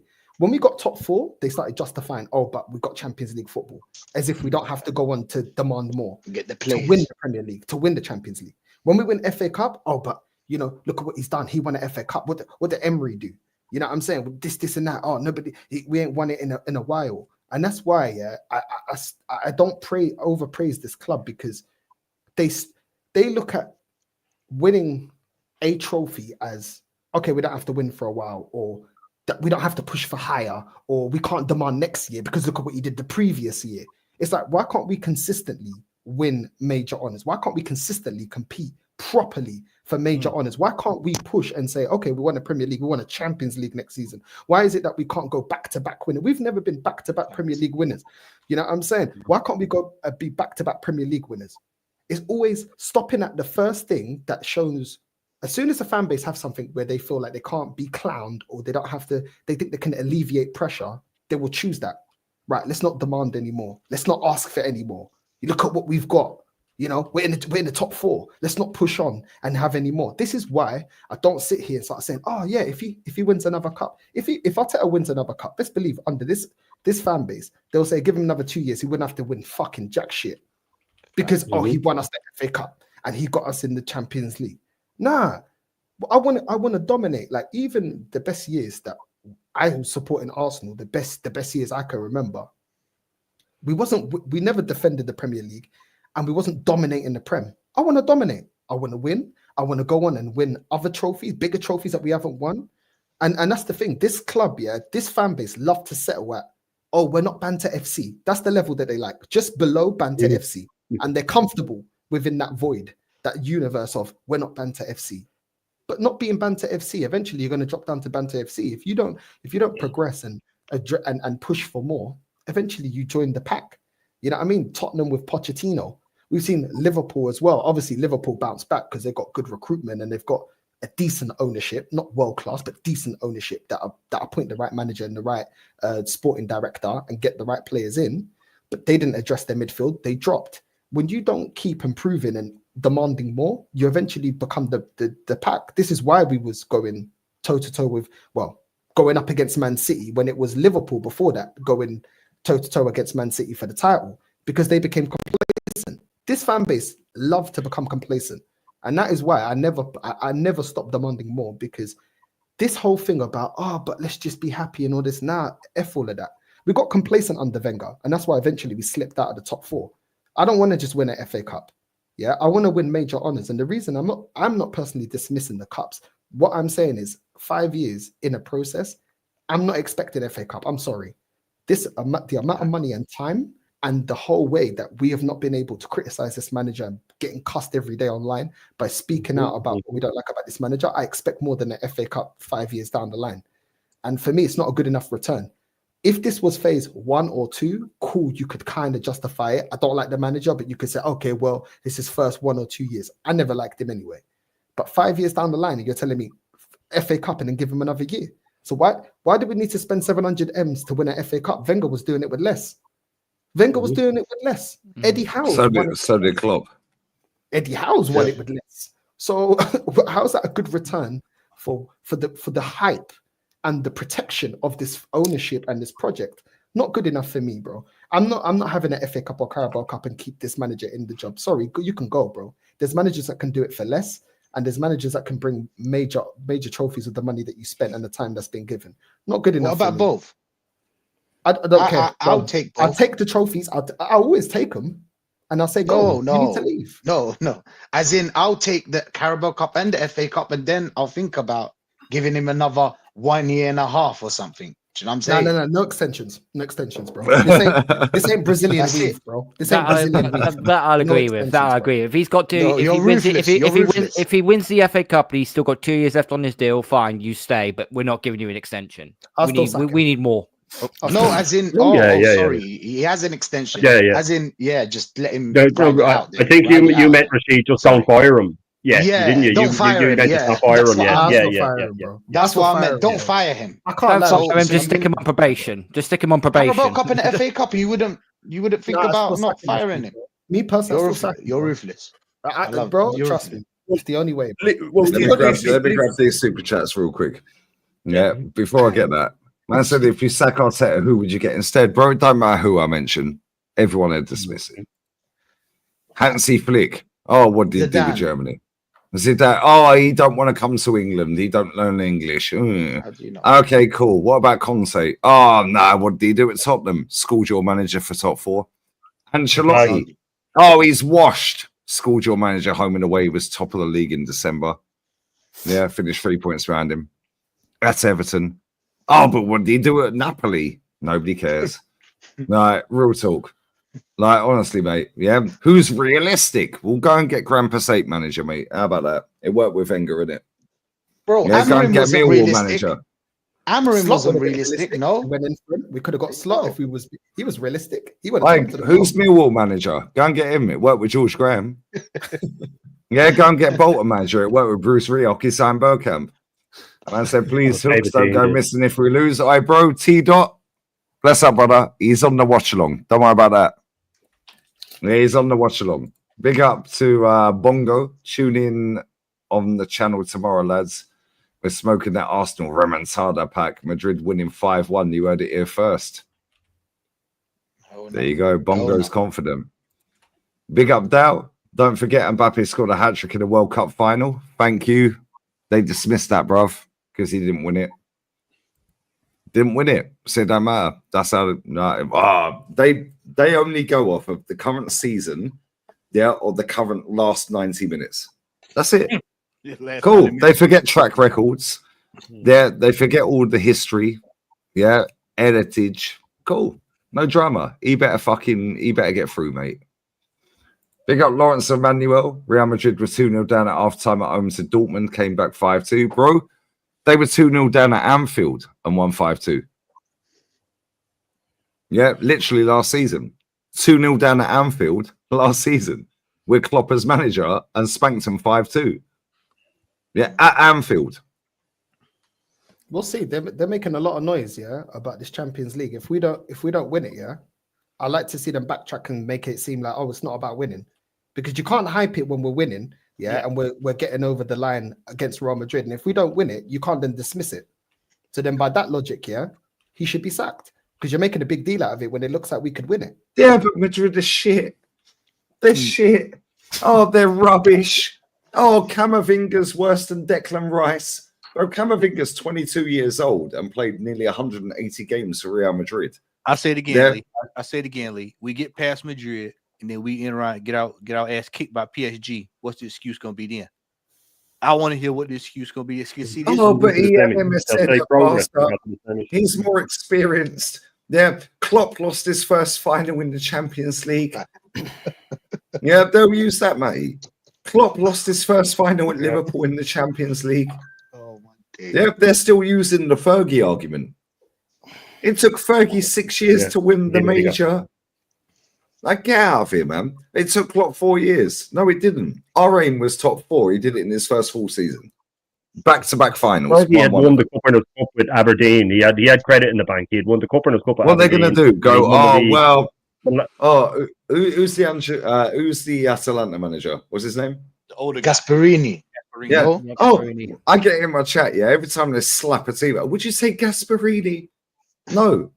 Let's sack a manager 1 in 5 years for a manager 1 in 18, bruv. That's older than my dad. Like, what we're doing here? Go and get a fucking winner, bruv. Go and get Inzaghi. It's the Farmers League. He's a cup manager. Well, we don't win anything, mate. So how about start with the cups? Yeah, we're trying to go from being a virgin to pulling the bad thing. You have to smash the fat thing, bruv. The ugly thing. Rashid knows, Wolf knows. We all know. You have to take one for the team, bro. Yeah, the lights come up in the club. It's like, oh shit.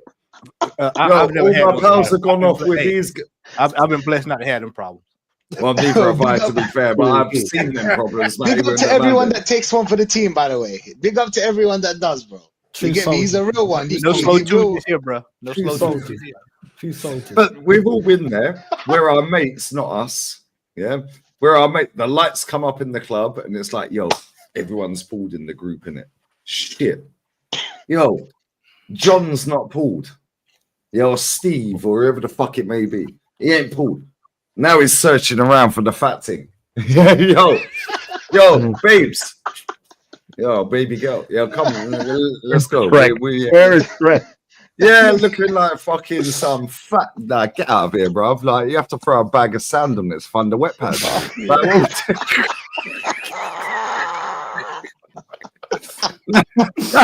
man. That's real cool. Now, what we doing here? Yeah, these man want to go from 0 to 100 real quick. No. Hold that. You have to baby steps. Drake, you can't bro. run before. Thank you. This ain't Drake. Stop it. It's you got to starting go from the bottom. Now we're here. Yeah, exactly. You have to go with the shit thing. Yeah, not that we do. Our mates do. Steps. It's a journey, guys. It's not a journey for us. It's a journey for them. You know what I'm saying? And Northside can dance. I've seen him in action, bruv. Pause. Yeah, this guy can dance. How was your holiday, by the way? Your weekend away? Bro, I Or can't your lie. week Yeah. away? Luxembourg, bro, so clean, no trouble. None of the kids are rude. No one No shouting. racismo? No screaming. racismo? No racismo. Not, bro. Fairs. I can't lie, man. That country, hats off to you, man. And my cousins that are living there, bro, security are getting like almost 4K a month. Jeez. Yeah, bro. People are caked out there. Everyone's caked, yeah, so everyone's happy. It's like everyone's Is it expensive though? Do you know what? It wasn't that expensive. It wasn't that expensive. Like, it wasn't that Yeah, expensive. but what you? Yeah, but Northside's minted. No, I'm not. No, I'm not.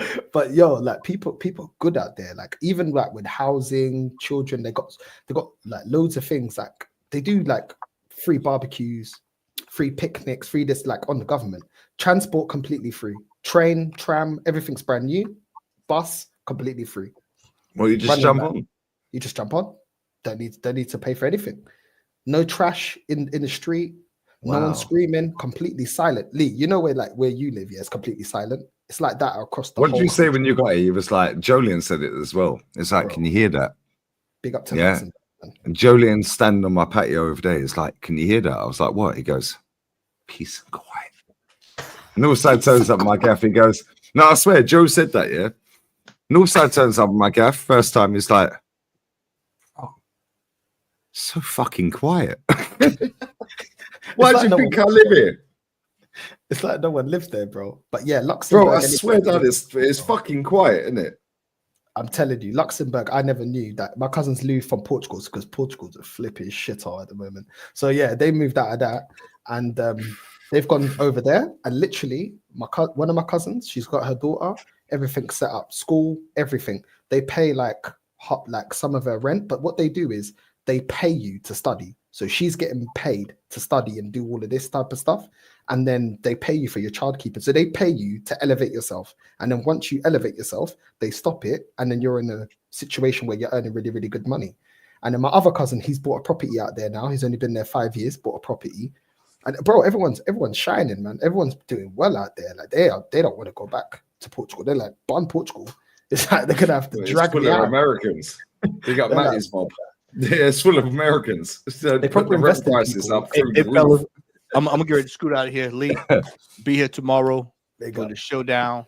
This is gonna be great. Hooks is gonna be there to watch it. He better pray that these boys pray for Arsenal. You better pray for Arsenal big time tomorrow, because if we bottle this game tomorrow, there will be a biblical emergency stream tomorrow night. He'll rage quit again, mate. Biblical, yeah, he'll quit mid-game. He'll leave mid-game. Mm. If we bottle this tomorrow, he'll leave. Whenever the last goal going, he'll leave. You know, so Northside, good to see you, brother. Big up, man. Big up. Kyle, Carl, good to see you, man. You too, sir. Sheed, Normski, Shane, and as always, brothers, keep the faith. Hopefully, we'll win this game tomorrow, and hopefully, we'll find a way to get past the next two matches and get to a final. So, fingers crossed. Mm-hmm. But don't forget, there's a league game this weekend against Crystal Palace, I think. No, don't worry about that, mate. That's the points can be dropped again this weekend, by the way. No, it's Ipswich. It's Ipswich away. Well, I mean, if they decide to play attack this time, we might actually have trouble. Because remember, we played them the last time they didn't attack. Game of the season, I think so. Yeah. So they bless up. What you got coming up, mate? Obviously tomorrow. Tomorrow night, man. So I'll be here tomorrow night for the Real Madrid game in the emergency stream tomorrow night. For the prayer along. In the prayer along. Yep. I'll go get the Bible. I'll have the last game, man came out with the rice. Yeah, fucking the Tupperware lid fell off and rice went everywhere. It had to hoover up. So help me God. One of those. So, right, mate, I love you, man. Appreciate you. Yes, man. Y'all have a good night. Big up, man. Yeah, I love, bro. Take care, man. Make sure you sub to Matty, man. Southern Guna. Let me grab these supers real quick. You conceded 2 against PSV. Yep. But it's a reserve team. Don't matter. We still conceded twice at home. Bless up, bro. Big up SDO. Do you want to take your kids around the Emirates and say, I remember the season when we finished second, or show your kids the cups, one in the cabinet? Facts. Absolute facts, bro.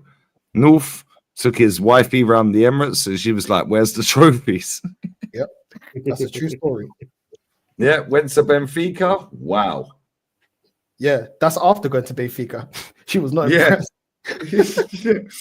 Are you not Benfica are excited? littered in trophies. Are you not entertained? Mrs. Northside was not entertained, guys. Nah. She's like, it's dead. She's like, it's not worth my money. Big up DJ Crane. But 100%, that's where they want it. But on their own metrics, their manager wanted to quit finishing second, hence all the rage quit, lads. So what's special about finishing second 3 times? Facts. Man did GQ magazine. Oh, well. Yeah, I thought about quitting. Maybe you should have before signing 15 million a year, mate. Big up DJ Crane. Big up Pat Tate. Proper Millwall, bruv. Yeah, come on. I beg you get up. I beg Millwall gets to the Prem. Yeah, let's see if that fucking mob go down the fucking road. Yeah, fucking Julian and all that. Yeah, get out of here, bruv. Bless. Untitled 893. Here's a good stat for you. AFC have dropped 16 points from winning positions. There you go. Dear Lord. Yeah, 8 draws, 1 fewer than they've had past 2 seasons combined. Facts. Regression. All right, don't worry. I've got a great stat coming up. I'll pause. Yeah, bless up to you, bro. Big up Yeti as well, man. Arteta is an amazing manager. Why has Rice not been on free kicks all season? Great manager, see your bullets, and he didn't. Big up all the panel. Bless up Yeti, bro. Big up SDO. Do you think Liverpool and Man U fans don't respect trophies like you lot? The 2 biggest teams in the country are built on cups and leagues. Yeah, not second place. Facts. Absolute facts. Yeah, facts. Facts. Go and have a look at their League Cups, yeah, and their FA Cups between them. Facts. Michael McIntyre, not funny. Yeah, I'm funnier than him. Yeah, but bless up to you, my guy. The Toonami. They're coming, I think you meant. Pause. Toon. Oi, listen, bless up Michael McIntyre. Yeah, how weird the lads. Yeah, I bet he's buzzing. Our fans were gassing, fucking kicking off about them celebrating a fucking League Cup fucking parade, yeah? Yeah, when's the parade for beating Madrid? No, real talk. When's the parade? Most points in the calendar year. Oh, most goals scored. Yeah, our man just sits there and goes, it was an anomaly. We won't do that again. Yeah, and then they wonder why he ain't signed a striker, bruv, because he wants this inverted fullback and a striker that drops into midfield. Now we overload midfield, 6 in midfield. Not rocket science, guys. Get out of here. Bless up, bro. Big up T-Dot. Question for Matty. Can we ask? He's gone. Sorry, brother. I'll save that for tomorrow, bruv. Bless up, bro. Big up to Matt Haggerty. Klopp lost in his first season. So you better win it next season or you're sacked. Bro, they want this manager here. Yeah. Win, lose, or draw, he could finish 15th, bruv. They will still gnaw him off. Yeah, they'll still gnaw him off. Make sure he's sub to all the legends. All of them. Big up Tim's, the mutant. Yeah, he's put the chat in there. But now, real talk though, guys, yeah, I need to share this with you because I don't know if some of you have seen this, yeah? Right, I don't know if some of the chat have seen it. Yep. Yeah, it's bro, unbelievable. It's unbelievable. You definitely ain't seen it. Oh, it's unbelievable. 2024 season. We stumbled across this on the podcast on Monday, yeah? Right? Because somebody in the chat asked, how many man of the match awards has Martin Odegaard had? I couldn't find the stats. However, somebody told me in 189 games for Arsenal, 11. But we stumbled across this Premier League, yeah? This is Arsenal.com. It looks fucked there as well. Chop your hair, bruv, instead of hair flicking it. This season, distribution, not quite Narcos levels, is it, bruv? Yeah? 32.9% forward passes. 1 free come assist. 4 assists, same as Ederson, Man City goalkeeper. 31 open play crosses. 5 successful, guys. Mad. That's mad. That's mad. Pass accuracy by area. Own opposition half, 79.5. In his own half, he's got 95% pass accuracy. Of course he does. Yeah. He's playing it to the left. Yeah. 35%, nearly 36% left passes. Right? Backwards. Forwards. Right, now watch this. Watch this. This is crazy. Wow. 3 clearances. 55% tackle success rate. Oh, 0 blocks. 39.6% success rate on duels. Aerial duels, 53.3. Interceptions 3. Now watch this. Yeah, this is Arsenal's website. Arsenal's website. Watch this. 24 games played, minutes played, starts. Wow. He's been subbed off for half the season. Makes sense. Makes sense to me. Makes sense why. Didn't you see his stats? I thought, but I found one stat a bit weird. The one that he was playing the ball to the left. You usually see him playing the ball to the left. I don't. So he's basically playing the ball to the left just so Saka can get double and triple teamed on the right hand side. No. Yeah, Saka. Yeah. So Saka, he plays it to the left to Martinelli more this season. Yeah, by double and a bit, 2.5 times. Then he plays it to Saka. Oh, more him flicking it off the right. And then he runs around and hides. He just flicks it off to the person next to him. Look at the state of that. Right now, watch this. Now watch this, yeah, because this is crazy. This is this season, yeah. Arsenal website. I'm not lying. Total shots in excluding block shots. 23. 13 on target, 2 goals. Wow. Madness. There you go. But he's passing Wow. it left. Does that count to the left-hand side in the midfield? Because a lot of times he's looking for Declan Rice. Thank you. The overlap. He's just flicking it off. He's just flicking it off to whoever's next to him. Look at this. Minutes per goal. Bro, this guy averages a goal 10.5 or 10 1/3 games. 1 every 10 1/3 games. Madness. Look at the stats. This is Arsenal website. It's mad. Fouls But how did he not 119. work on Fouls conceded. Yellow cards 4. I mean, we're a professional club. How could he not work on that? Because he's shit. Now let's go last season. Long passes, 60.8%. Oh, his pass accuracy, 81.7. Oh, 94% in his own half. Oh, second assist, the pre-come assist, the pass before the pass, 0.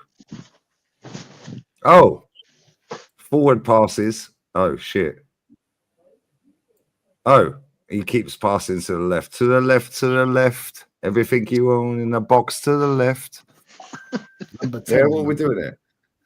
Look at this. I'm baffled. 35 open play crosses, successful 14, 10 assists. Now watch this. 47 shots, 23 on target, 8 goals. 17% conversion rate. Cool. Minutes per goal. Cool.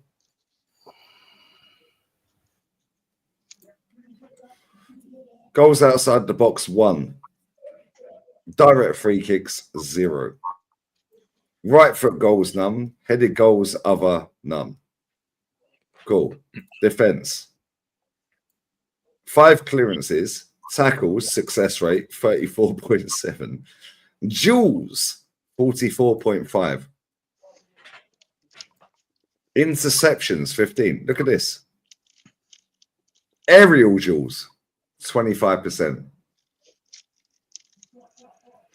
Man wins 1 in 4, you know. And I heard one of the top gooners saying that he's a number 8. And he's now not look at number this. 10. Now look at this. Starts 35. Oh, shit. Wow. So that's 23 times subbed. Yeah, 23 times subbed. Fouls won, fouls conceded. Boom, boom, boom. Now let's go to the previous season. The 8-point season where he had a miracle season, guys. Long passes, still shit. Oh, opposition half pass accuracy, dead. Oh, shit. Forward passes, dead. Got worse. He actually passes backwards, sideways. 71.3%. But don't worry, guys. He had 84% pass accuracy. Yeah. Now watch this. 12 clearances, 5 blocks, 6 interceptions. Bro, look at this. Yeah. This gets worse, by the way. It gets worse. It gets worse, guys. Subbed off 23 times. In 37 starts. Wow. My God. This guy is so dead, bro. My God, man. What is Bro, I'm not lying. It's there. Arsenal website. 60 shots, 33 on target, good success rate, 25%. How are you the captain? Right, now watch 8 this. points more that season than Tony Adams did his whole career at ours. Facts. Yeah. Now watch this. Watch this. His forward passes have got better since he joined every season. Because I've gone backwards. Yeah, from now to when he joined. He's actually passing forward more now than when he got here. Bro, I swear down there, everything I've said about this guy is spot on. Look. He's shit. Second assist, 1. Assist, 4. 19 open play crosses, 5 successful. He's shit, bruv. 33 shots, 21 points. Oh, sorry, mate. A goal every 4 games. Yeah. Conversion rate, minutes per goal. Cool. Yeah, cool. Now watch this. Fouls won, fouls conceded, 4 yellows. Subbed off 12 times. Bro, I swear. Now let's go to the season before when he was on loan.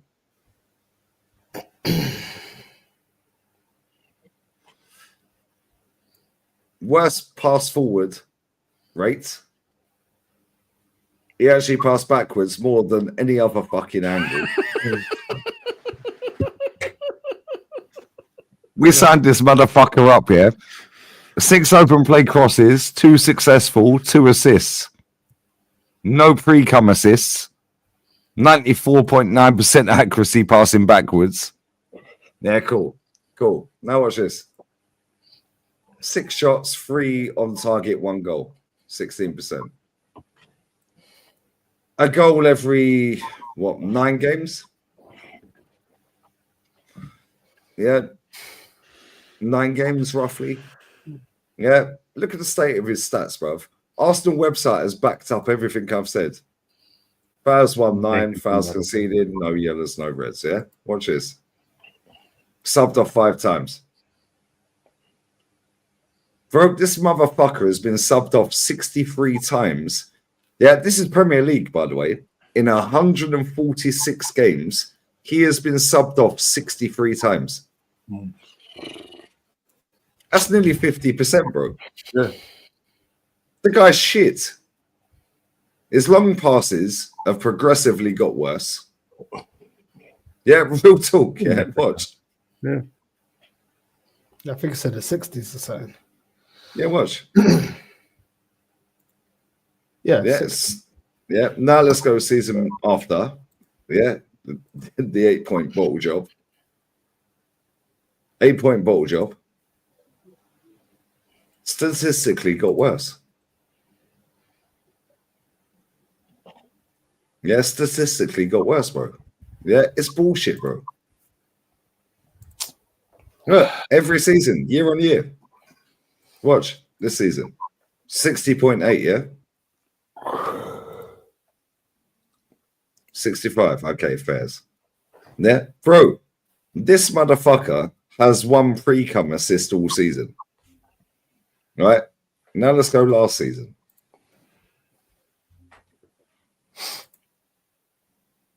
None.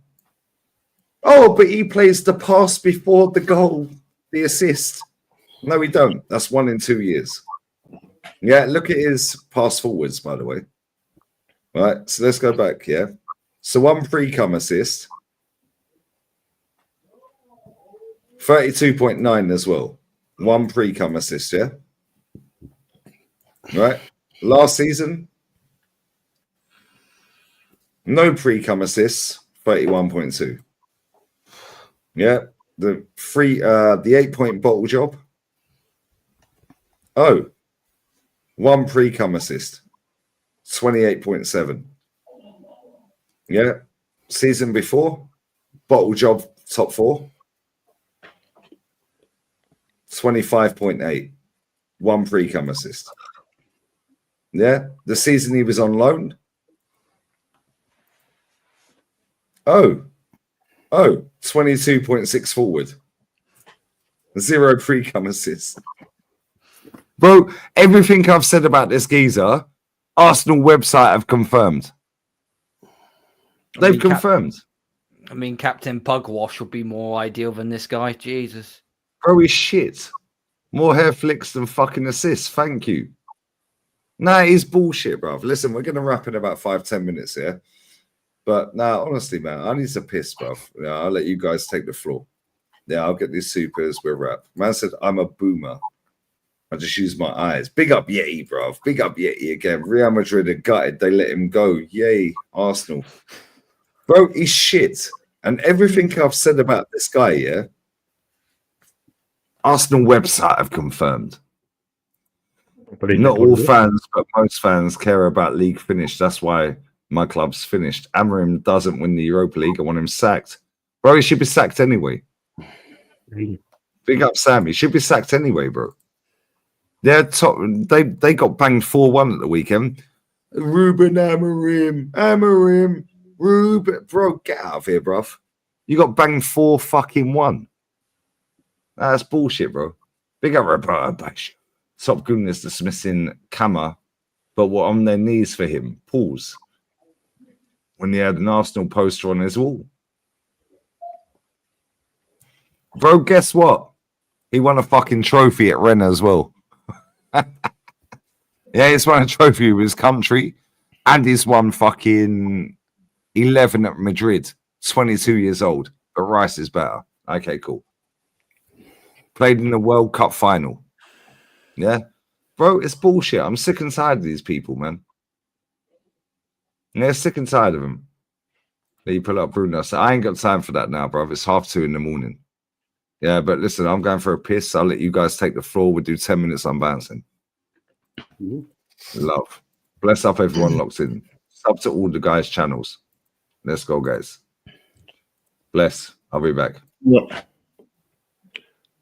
Yeah, man. I was just looking back on an article that back in December 2024, and according to Gal, Arteta is the architect. So I was just wondering whether he'd shown the blueprint to Martin Keown, and in his famous words, he says, "Oh, we might be a couple of years away from Arteta's ultimate team." That was Martin Keown back in Arteta on building his team, a team where he spent £750 million, 30 odd players, and still in December of 2024, he's still saying that he has not got his ultimate team. I mean, excuse. Yeah. I mean, and especially coming from Martin Keown, who's seen Arsenal win things and do great things. It's just amazing how people are gassing up this guy. I don't know what it is. I don't know if they've put some Arteta serum in their bloodstream or something, or what. No, seriously. We were talking about this, don't you, me and DJB and Aaron, last night saying we in my lifetime, not just at Arsenal, at any club, I've never seen a manager get this sort of adoration for doing absolutely nothing. I've never seen it, especially at a top club. I've never seen a manager get this sort of get out of jail free cards that this guy has. Like, you know, United was sacking Ten Hag for winning 2 FA Cups. Granted, the club wasn't doing great in the league, but you know, the standards that we set are just completely different. And I just want to read this out. Like, I sent this today. I don't know if you know what Arsenal Reveal are. I didn't know who they were. Some Twitter account that has 60,000 followers, right? But they put this post out the other day, and someone sent it to me. The picture of Arteta, and it just has the headline, right? We used to fear going to Etihad and Anfield.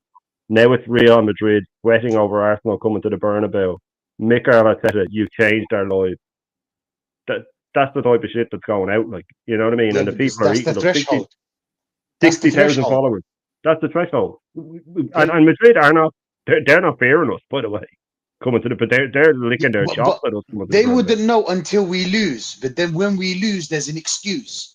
It's ready to go. It's ready to go. You know what I'm saying, Shane? They've got an excuse for this year, for this season, and they've got an excuse. Well, they've got half an excuse for next season. So half of it is already building up, and then by the next season, they already know what to say if we fail to win the Premier League, the Carabao Cup, the FA Cup, the Champions League. There will always be an excuse. And do you know what I blame? I blame Pep Guardiola and the FA Cup that this guy won. Because North got a point. When he won that one cup, that gave him a lot of, because everybody was like, oh, he won it in 6 months. Do you know what I'm saying? Do you know what I'm saying? So because he won, he did it with so like, oh wow, and they're amazed. They're like, okay, there's some signs here. So they believed in the signs. Do you know what I'm saying? And they were just everything that. So throughout the seasons after that, when they see something, they'll have to defend him because that's what they believed in. He shocked us, basically. Do you know what I'm saying? He shocked us with the FA Cup, and that's my opinion, bro. That's why these fans are going crazy about him. Look at what Latimer sent me, of Odegaard. Listen to this. Let me see if you look at it. I gotta play it quick. She's sleeping. When you talk about Mikel Arteta will have a greater legacy at Arsenal than Antonio Conte in the Premier League by the time he's done. You have a greater legacy than who? Then Conte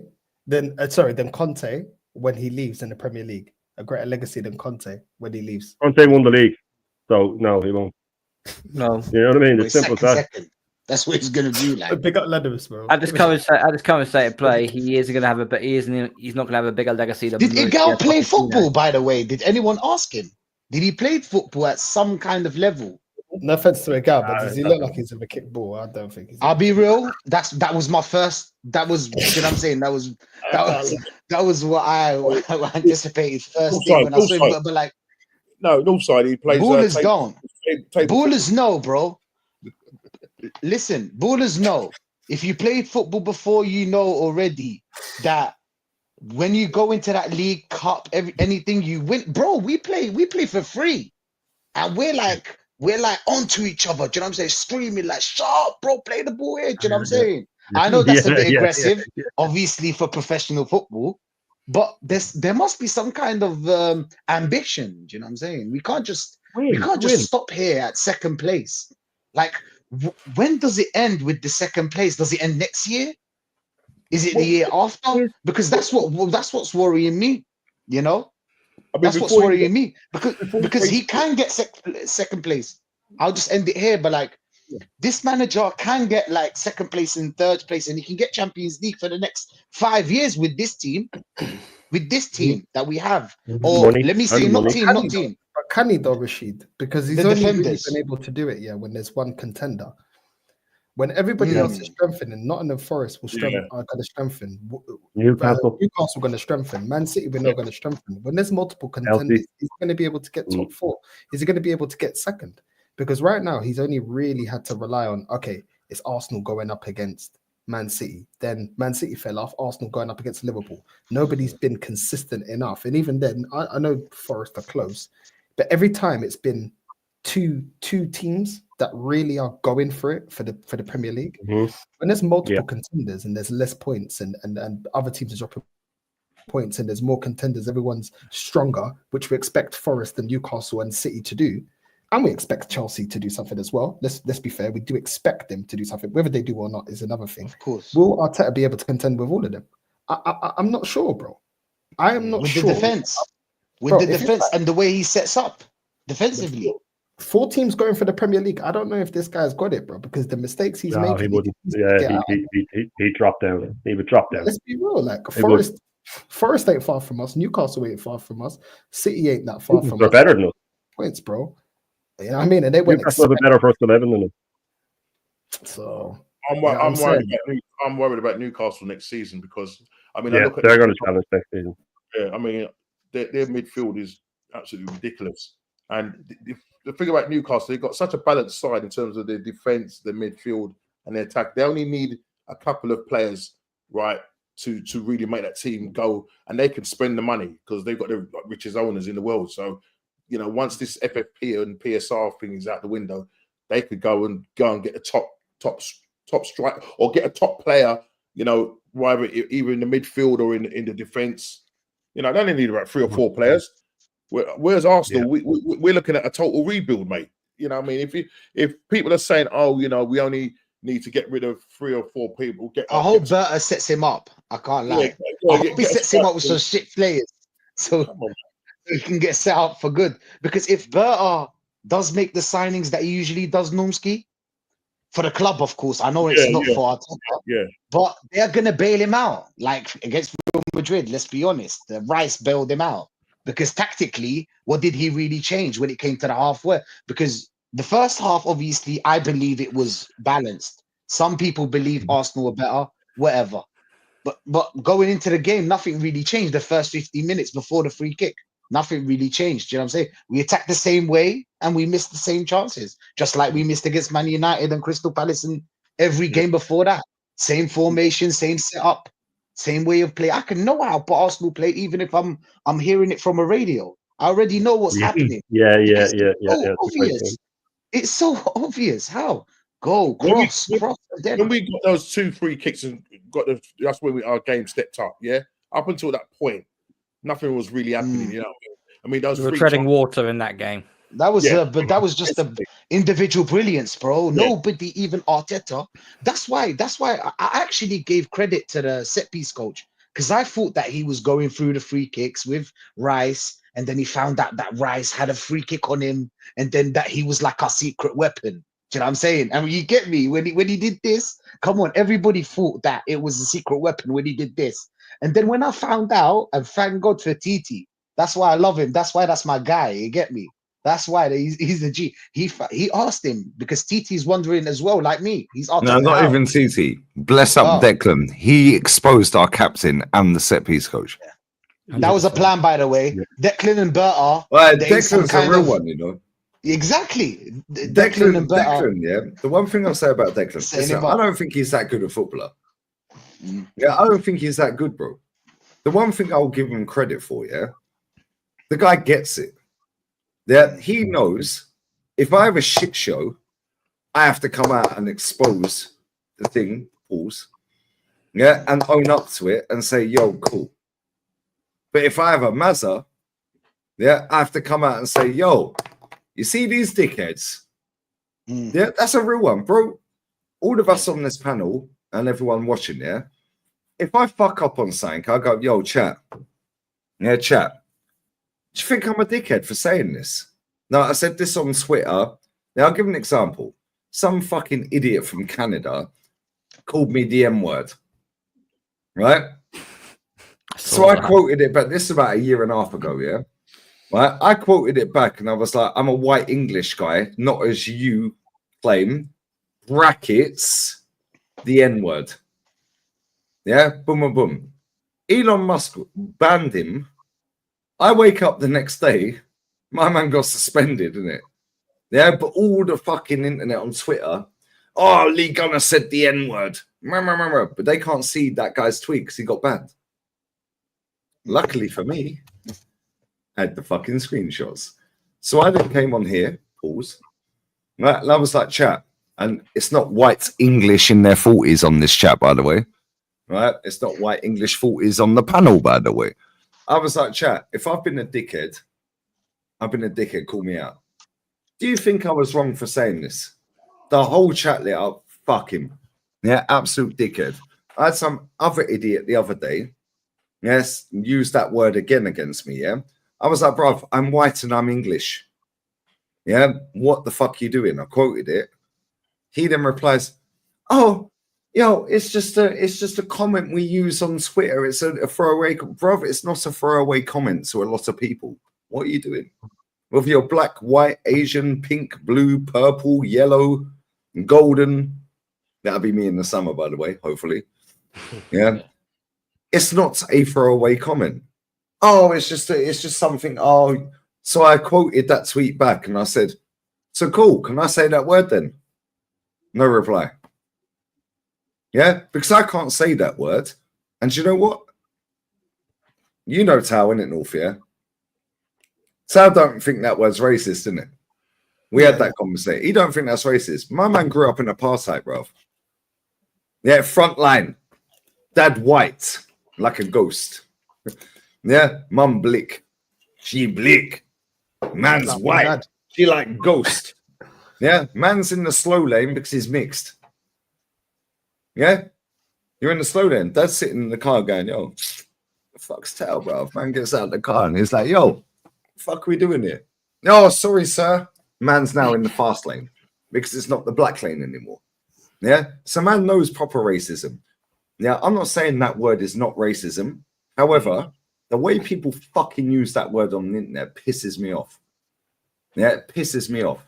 I don't know how it is to be like racially abused. Oh, you're a honky. Yeah, whatever, mate. Yeah, Milky Bar kid. It's like, bro, I don't get it. Yeah, you guys, and maybe I should put you in the top 3. Fucking hell, it's not making my point, is it? Yeah, no, but real talk. Yeah, I don't get what it's like to be racially abused, yeah? But when I see dickheads chat shit and use that word, yeah, right, I'm like, bro, what are we doing here? But on Twitter, that guy's tweet, the Canadian guy's tweet, he got suspended. And to get suspended on Elon Musk version of Twitter is crazy. Yeah, bro, I call people spastic every day. Yeah, see you next Tuesday every day. For him to get deleted, but then people woke up the next day, oh my God, Lee's used the N-word. Yeah, that had over 1.5 million fucking people view it. So I came on here, and I was like, yo, chat. They're like, get out of here, bruv. Yeah, and this is my point, yeah? Right, things get taken out of context, innit? Right, and I'd hate the word context. However, in football, there is no context. You win or you lose. That's it. Don't care about injuries. Don't give a fuck. Everyone gets injuries. That's a squad issue, a squad building issue, yeah?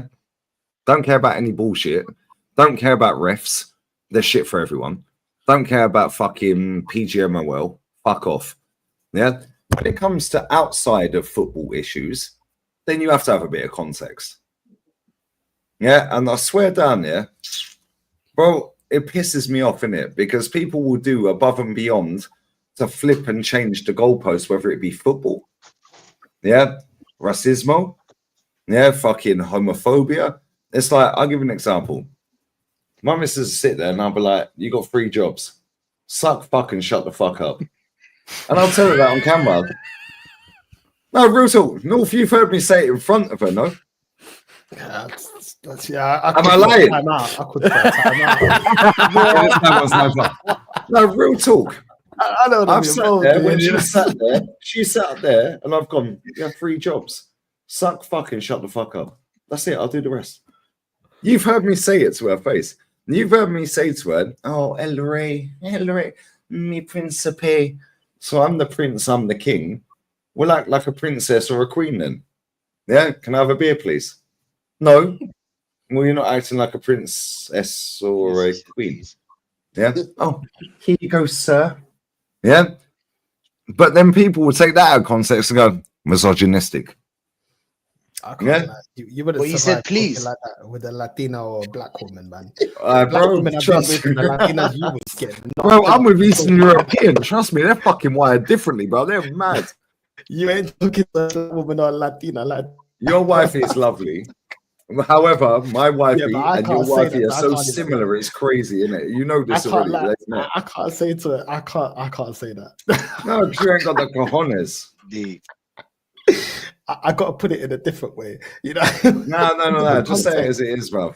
Man said Lee is bro. pissed. I'm not even pissed, bruv. North knows if I'm pissed. Nah. Am I pissed? I'm not pissed. You know what's funny? Yeah, when people start saying, "Oh, you're not qualified to talk on this," you know, well, I am. I'm qualified to talk on it. You know what I'm saying? And you know what? At the end of the day, yeah, people can think what they want. Me and Normski already know there's people that pretend like they're behind us and they're not, and we know this. Yeah. Pause. That's not a like mad that. pause. Why are you gay? You know what I mean? Don't get excited, guys. But yeah, it is what it is. Like, do you know what the most annoying thing is? I can't speak for Normski, but the most annoying thing is people that pretend to be for the people and you're not for the people. If you're not, just shut your mouth and keep it moving, innit? But don't pretend, innit? Because we can see through your bullshit. Because we've had to face it our whole lives of reading in between the lines and not exactly what you say. Yeah, this is the thing. Sorry to cut in there. As a white English guy with white English parents, yeah, like I said, I don't know what it's like to be racially abused. However, I've grown up with people there that are Asian. I've grown up with people that are fucking African. Yeah, Ola's my boy before I did YouTube. Chig, bless him, my boy before YouTube. Tao, my boy before I did YouTube. Yeah, bro, I don't know what it's like, yeah, but there's different levels to racism. Yeah, when I see like people going on about Lewis Skelly, yeah, and everyone's cussing him in the comments, apparently.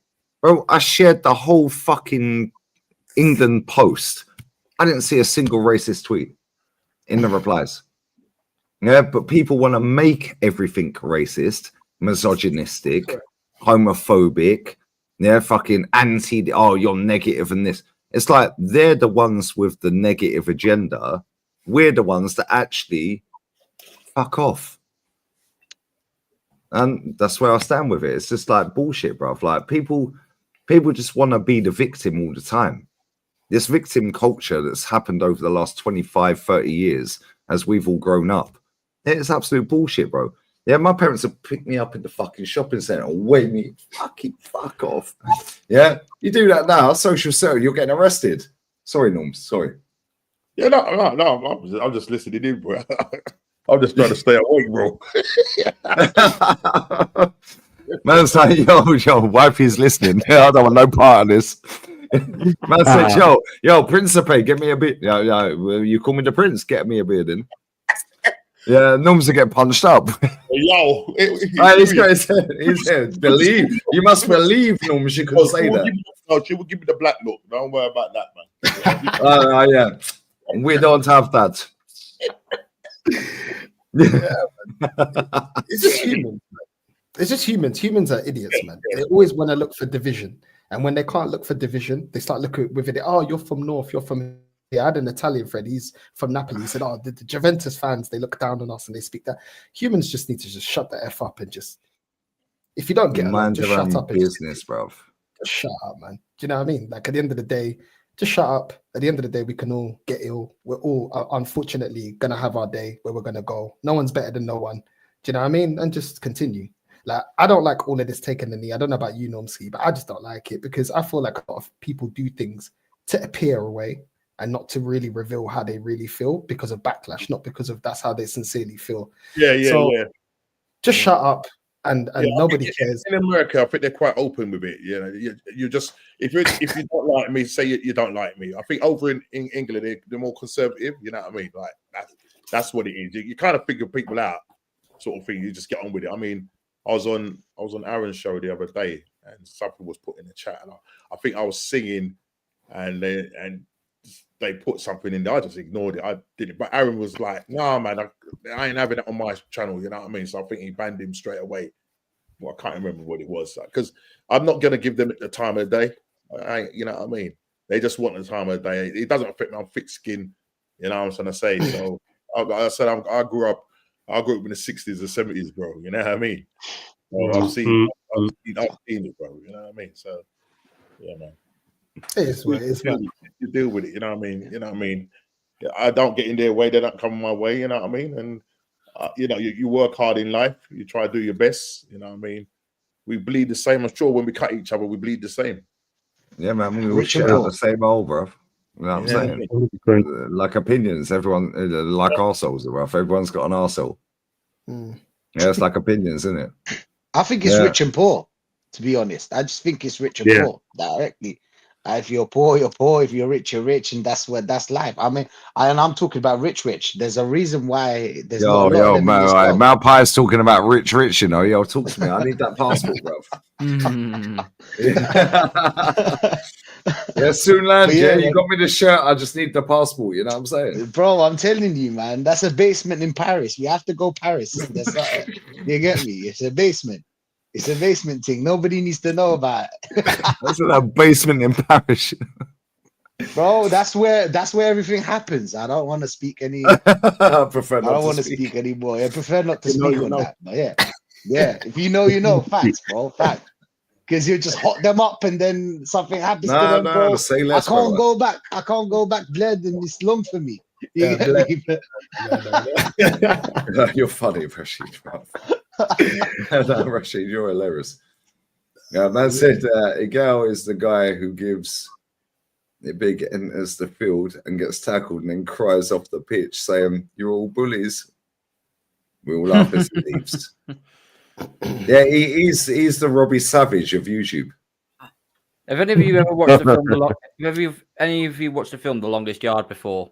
Yeah. Igal's Brucey. He thinks he's everything, and then he gets absolutely fucking met. I ain't seen the film. You not seen that film? Fucking hell. No, you're too busy doing fucking. You're too busy doing fucking. What's the show you're doing? 90 Day Fiance. You know, 90 Day Fiance. This guy, bro. 90 Day Fiance. This guy. When I showed you, when I saw you last time, this guy was like, yo. No, it's hilarious, but fucking watch alongs to 90 Day Fiance. You're tapped. 10. Trust me, we're doing one tomorrow.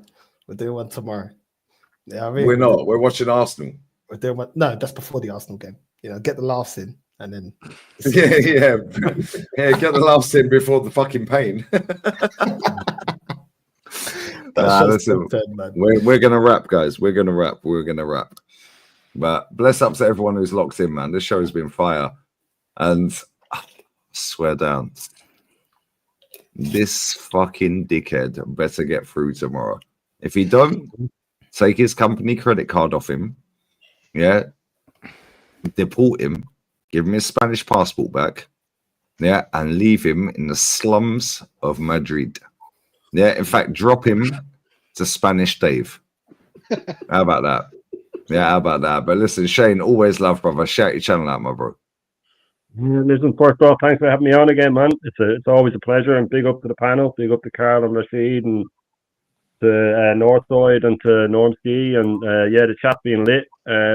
Smash the subs up for everybody, and I've got what have I got coming up? I got the morning show that I started. I've got another one coming. It's just me solo on Thursday. It's called the Full Irish Breakfast, and then I have the panel show, the Bruised Banana. Then the following Thursday, it's going to become a Wednesday night thing, but it's just with the Arsenal match, and then they're playing next Wednesday. It's going to be a Thursday thing, and a few of the panel here will be on it, and it should be lit. And I'd say I'll be on Aaron's Friday night, and Aaron, then it's me, DJB, and Aaron are sort of set on the Monday nights as well on his channel. So loads of stuff coming up. I have my decade videos that I do. I normally do them pre-records, but I'm going to do this one live on Friday morning-ish or Friday afternoon. And so lots of stuff coming up. And hit the likes, hit the subscribes, and thanks for having me on. No, always love. Let me just rectify this. Big up Malcolm every time. They pick on him, not going to lie, he's 18. It's quite weird. No, it's not weird, bruv. Yeah, it's not weird. Yeah, social media is weird. Yeah, and that's the norm, isn't it? Yeah, bro, the guy's 18. Yeah, and he told a serial winner in Erling Haaland, chat, and then done his celebration in front of him. You've won fuck all. You've played 4 games at that point. You're talking to a treble winner. Hold that. It's not weird.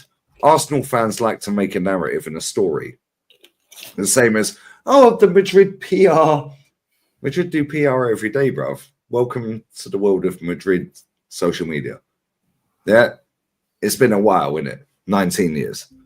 Yeah, it's not weird, bruv. Yeah, and I went through on a stream on this channel of nearly every single comment on there, the hidden comments, everything. Yeah, the quote tweets a lot. I didn't see a single racist comment. They were all talking about Skelly's drip. Yeah, and his fit. Oh, he's got nice drip. Oh, his clothes is fit. Oh, he looks amazing. No, it's a narrative, bruv. Yeah, and that's how Arsenal fans cope. That's how they cope. Yeah, that's not a dig at you, Malcolm, because you're always here, yeah? Right? But when I cuss Saka out, oh, it's a colour thing. No, it ain't. If he plays shit, I'll say he plays shit, bruv. Yeah, and that's what it is. But listen, big up Cole every time, bruv. Shout your thing out. Gun down UK. What are you saying? First of all, thank you for allowing me back on. Hopefully I didn't butcher it like I did like I did the last time. He had a biblical stinker, North. He had a bit, yeah, fucking man flopped. He fumbled the bag, bro.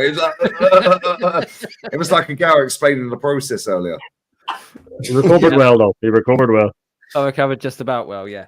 So yeah, find me on my channel, Gun Down UK. I've got the live watch on for Real Madrid Arsenal tomorrow night. Thursday night, I'll be doing a hate-along, double hate-along, the Man United and the Spurs games. So, yeah, just crack over the bed, come over and see us and so on. And big up to everyone that's been in the chat. Thank you to whoever subbed to me tonight because you've got me over the 250 subscriber threshold. So, but it's not done and dusted. We are on the road to 500. So, yeah, let's keep this going. But again, Lee, to the panel, thank you so much. It's been an absolute blast tonight. Thank you very much. Nah, come on, bless. Yo, Rashid. I'll hit you up about the slums in Paris. And I've got a Frenchy Algerian as well. Bless up Marie. She's probably at work. I don't know if she's listening. Bless up my princessa from time. Bro. Don't even worry about it, bro. Don't even worry. Don't even think about it. It's done. It's done. It's a dumb deal. One way or another, bro. One way. It's a dumb deal, a complete deal, though. Oh, you have to because ask, Flowers tells us a dumb deal is not a complete deal. That just means we agreed terms. Okay. Yeah, we agreed terms until we get to Paris then. Okay. Paris. Okay. It's called personal terms are agreed. Happy days. Yeah, man. Hey, love having me on, bro. Always, big up to everyone, bro. Big up to the chat, of course.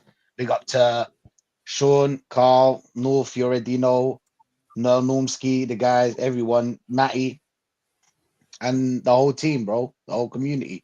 Listen, we're gonna be doing a build-up tomorrow, 6:30. Just to get for the game, talking about the game, whatever. You know what I'm saying? We'll be waiting for that starting lineup to talk about it. I don't know, man. I don't know. I feel like it's gonna be a long day. It's gonna be a long day on Wednesday. So we've already packed. Packed a few drinks. A few mouth pies. Yep. There's a few drinks that can get us through the game. It's gonna be a long one, so yeah, we're gonna need them, bro. We're gonna need them. But yeah, man, big up, man, big up every time. Nah, come on, yo, Nooms. What are you saying, people? We must believe. Yeah, go on, Declan. Go on, Deck. Right, my head. Yeah, there you go. Pause. Leave. There you go. What are you saying, brother? Always appreciate your time, bro. Always. Yeah, and I know you have to get up mad early, and you give up mad hours in the morning. Yeah. Man said to me the other day, he was like, "Yo, shit, I might just have a shower and just go to work." Bro, I had to turn off the camera a couple of times, man. I was bucking. Yeah. I came back with the energy drink. It is what it is now. But yeah, no, thanks for having me on there. Appreciate that, man. And big up to the chat, big up to the panel. Norms. I was gonna say Normski, I'm just calling myself, isn't it? No, Normski, yeah. Well done, mate. No, big up to everybody in Northside, Gundown, Shane, Rashid, and big up to Lee. Tomorrow I'm doing a back-to-back, literally back-to-back. So I'm doing my podcast show, What's Going On podcast show. That starts at 6:30, followed by the watch-along that starts at 10 to 8. And that's gonna be, bro. I'll tell you, man. I mean, I'm not gonna lie, bro. I'm nervous. As the day winds down, I'm okay now. But as the day winds down, mate, yeah, it's going to be squeaky bum time. But look, I hope Kivio makes me nervous. Kivio, man. You already know, Gnomes. We've talked about it. We've talked about it many times. I've got the TV on, and all I'm seeing is Bellingham belief. You know what I mean? Believe. That's how it is. What it is. It is what it is. But listen, we go tomorrow. We'll see what happens. And yeah, man, if we do win, then it's going to be a great emergency stream. And if we lose, bro, it's going to peak. Might be the first 24 hour. I'll I'll just give everyone the login to StreamYard. Yeah. I'll just go to bed for about 8 hours of it. Yeah, and you can just carry the stream on in and out. Yeah. Every 24 hour. Well, hopefully we do. I'll end up with 1 million views. Don't worry. I'll do night shift. Yeah, come on, don't worry mate. about Someone it. do Twilight. Yeah, I'll do mid-afternoon. Like, nah, bless up. We are north side. Man just landed off a plane, you know. Right. Yeah, and he's been sat here for what, 2.5? My little brother. Yeah, bless up, brother. I love you, man. No Diddy, no Drizzy, no homo. We ain't rainbow mob, but you and Mrs. North needs to hurry the fuck up and get back out here. Yeah, my missus don't stop talking about your missus. Oh, fuck your holiday. Fuck your holidays, bro. I ain't got much holiday left, man. After, bro. Nobody cares. Tell them suck their mum, bro. Colombia trip. I took out most of the holiday. I can't lie. Oh, I ain't got holiday left. Nobody You're allowed cares. to be sick for 7 days, by the way. Yeah, just tell them you got diarrhea or you got mental health issues. There you go. Job done. Stay off socials. I won't post you. Job done. Yeah. Diarrhea or mental health in it. Guaranteed day off. Yeah, but Gilligan Dave, man, his son watches my channel, so now it's tricky. Yeah, we now. don't upload then, innit? But now big up to everyone, bro. You know what I'm saying? Big up to everyone. It was a nice little getaway in Luxembourg to see my family. I ain't seen them in ages. To be fair, I'm mad antisocial with them, so it was nice to see them. But yeah, back to business. Had a conversation with her, and yeah, we're done with the UK, so we're gonna do everything to try and get the hell out of the UK because I'm done with England. I can't even lie. Well, you got European passport, bro. So come on, hold that. Done with England, man. I don't want to live in England anymore. Please, Brexit, please. Yeah. All I need is the paper. You know what I mean? Just give me the same money, yeah, and I'll leave. Trust me. I'll leave. North. You already know the drill. We talk all the time. You know this. Come on, I've told you the story. I'll leave England, bro. As soon as I'm ready. Bro, you got European passport. You can go anywhere in Europe. I can. No time scale. I can. Yeah. She better treat me right. She's got a British passport. Yeah, I'm the one with the Portuguese passport. Yeah, well, you need to marry her. Fucking put it in Portugalia. Job done. Done deal's not a completed deal, though, isn't it? Yeah, you're funny, man. You're funny. But no, big up to everyone, the whole panel. Big up to all of you guys. Big up to the whole community as well. I swear. Who's live that we like? Hijo de putas. Who's live that we like? Yeah, and we'll end on this whilst you tell me who's live that we like. Lee will do a runner when Arteta wins the Champions League. Yeah, I won't see you in my chat when he don't. Thanks. Go back to my FA Cup watch along when I had 22,000 subs. It's on about 100k, bruv. Now imagine, yeah, well, now I've got 5 times more subs, 6 times more subs. If we win it, oh my days, bruv. We're feasting. That'll do 1 million views. Hold that. Thanks for watching. Enjoy school tomorrow. Who's live that we like? Yeah, we're bouncing. Live. Zia talks. Zia's live, yeah? Okay, cool. Yeah. Cool. Let's redirect to Zia. Yeah, bless up the whole panel. Bless up Hooks. Bless up Agal. Yeah, bless up everyone who's jumped on. Where are we? Zia talks. There he is. He's doing WrestleMania for you zesty motherfuckers who like men jumping around in lycra. We don't judge. We listen and we don't judge. Why are you gay? Who says I'm gay? You are gay. You are a transgender. What shows that I'm gay? You are a transgender, yes, and you're a gay rights activist and an outspoken lesbian, homosexual. How can I describe?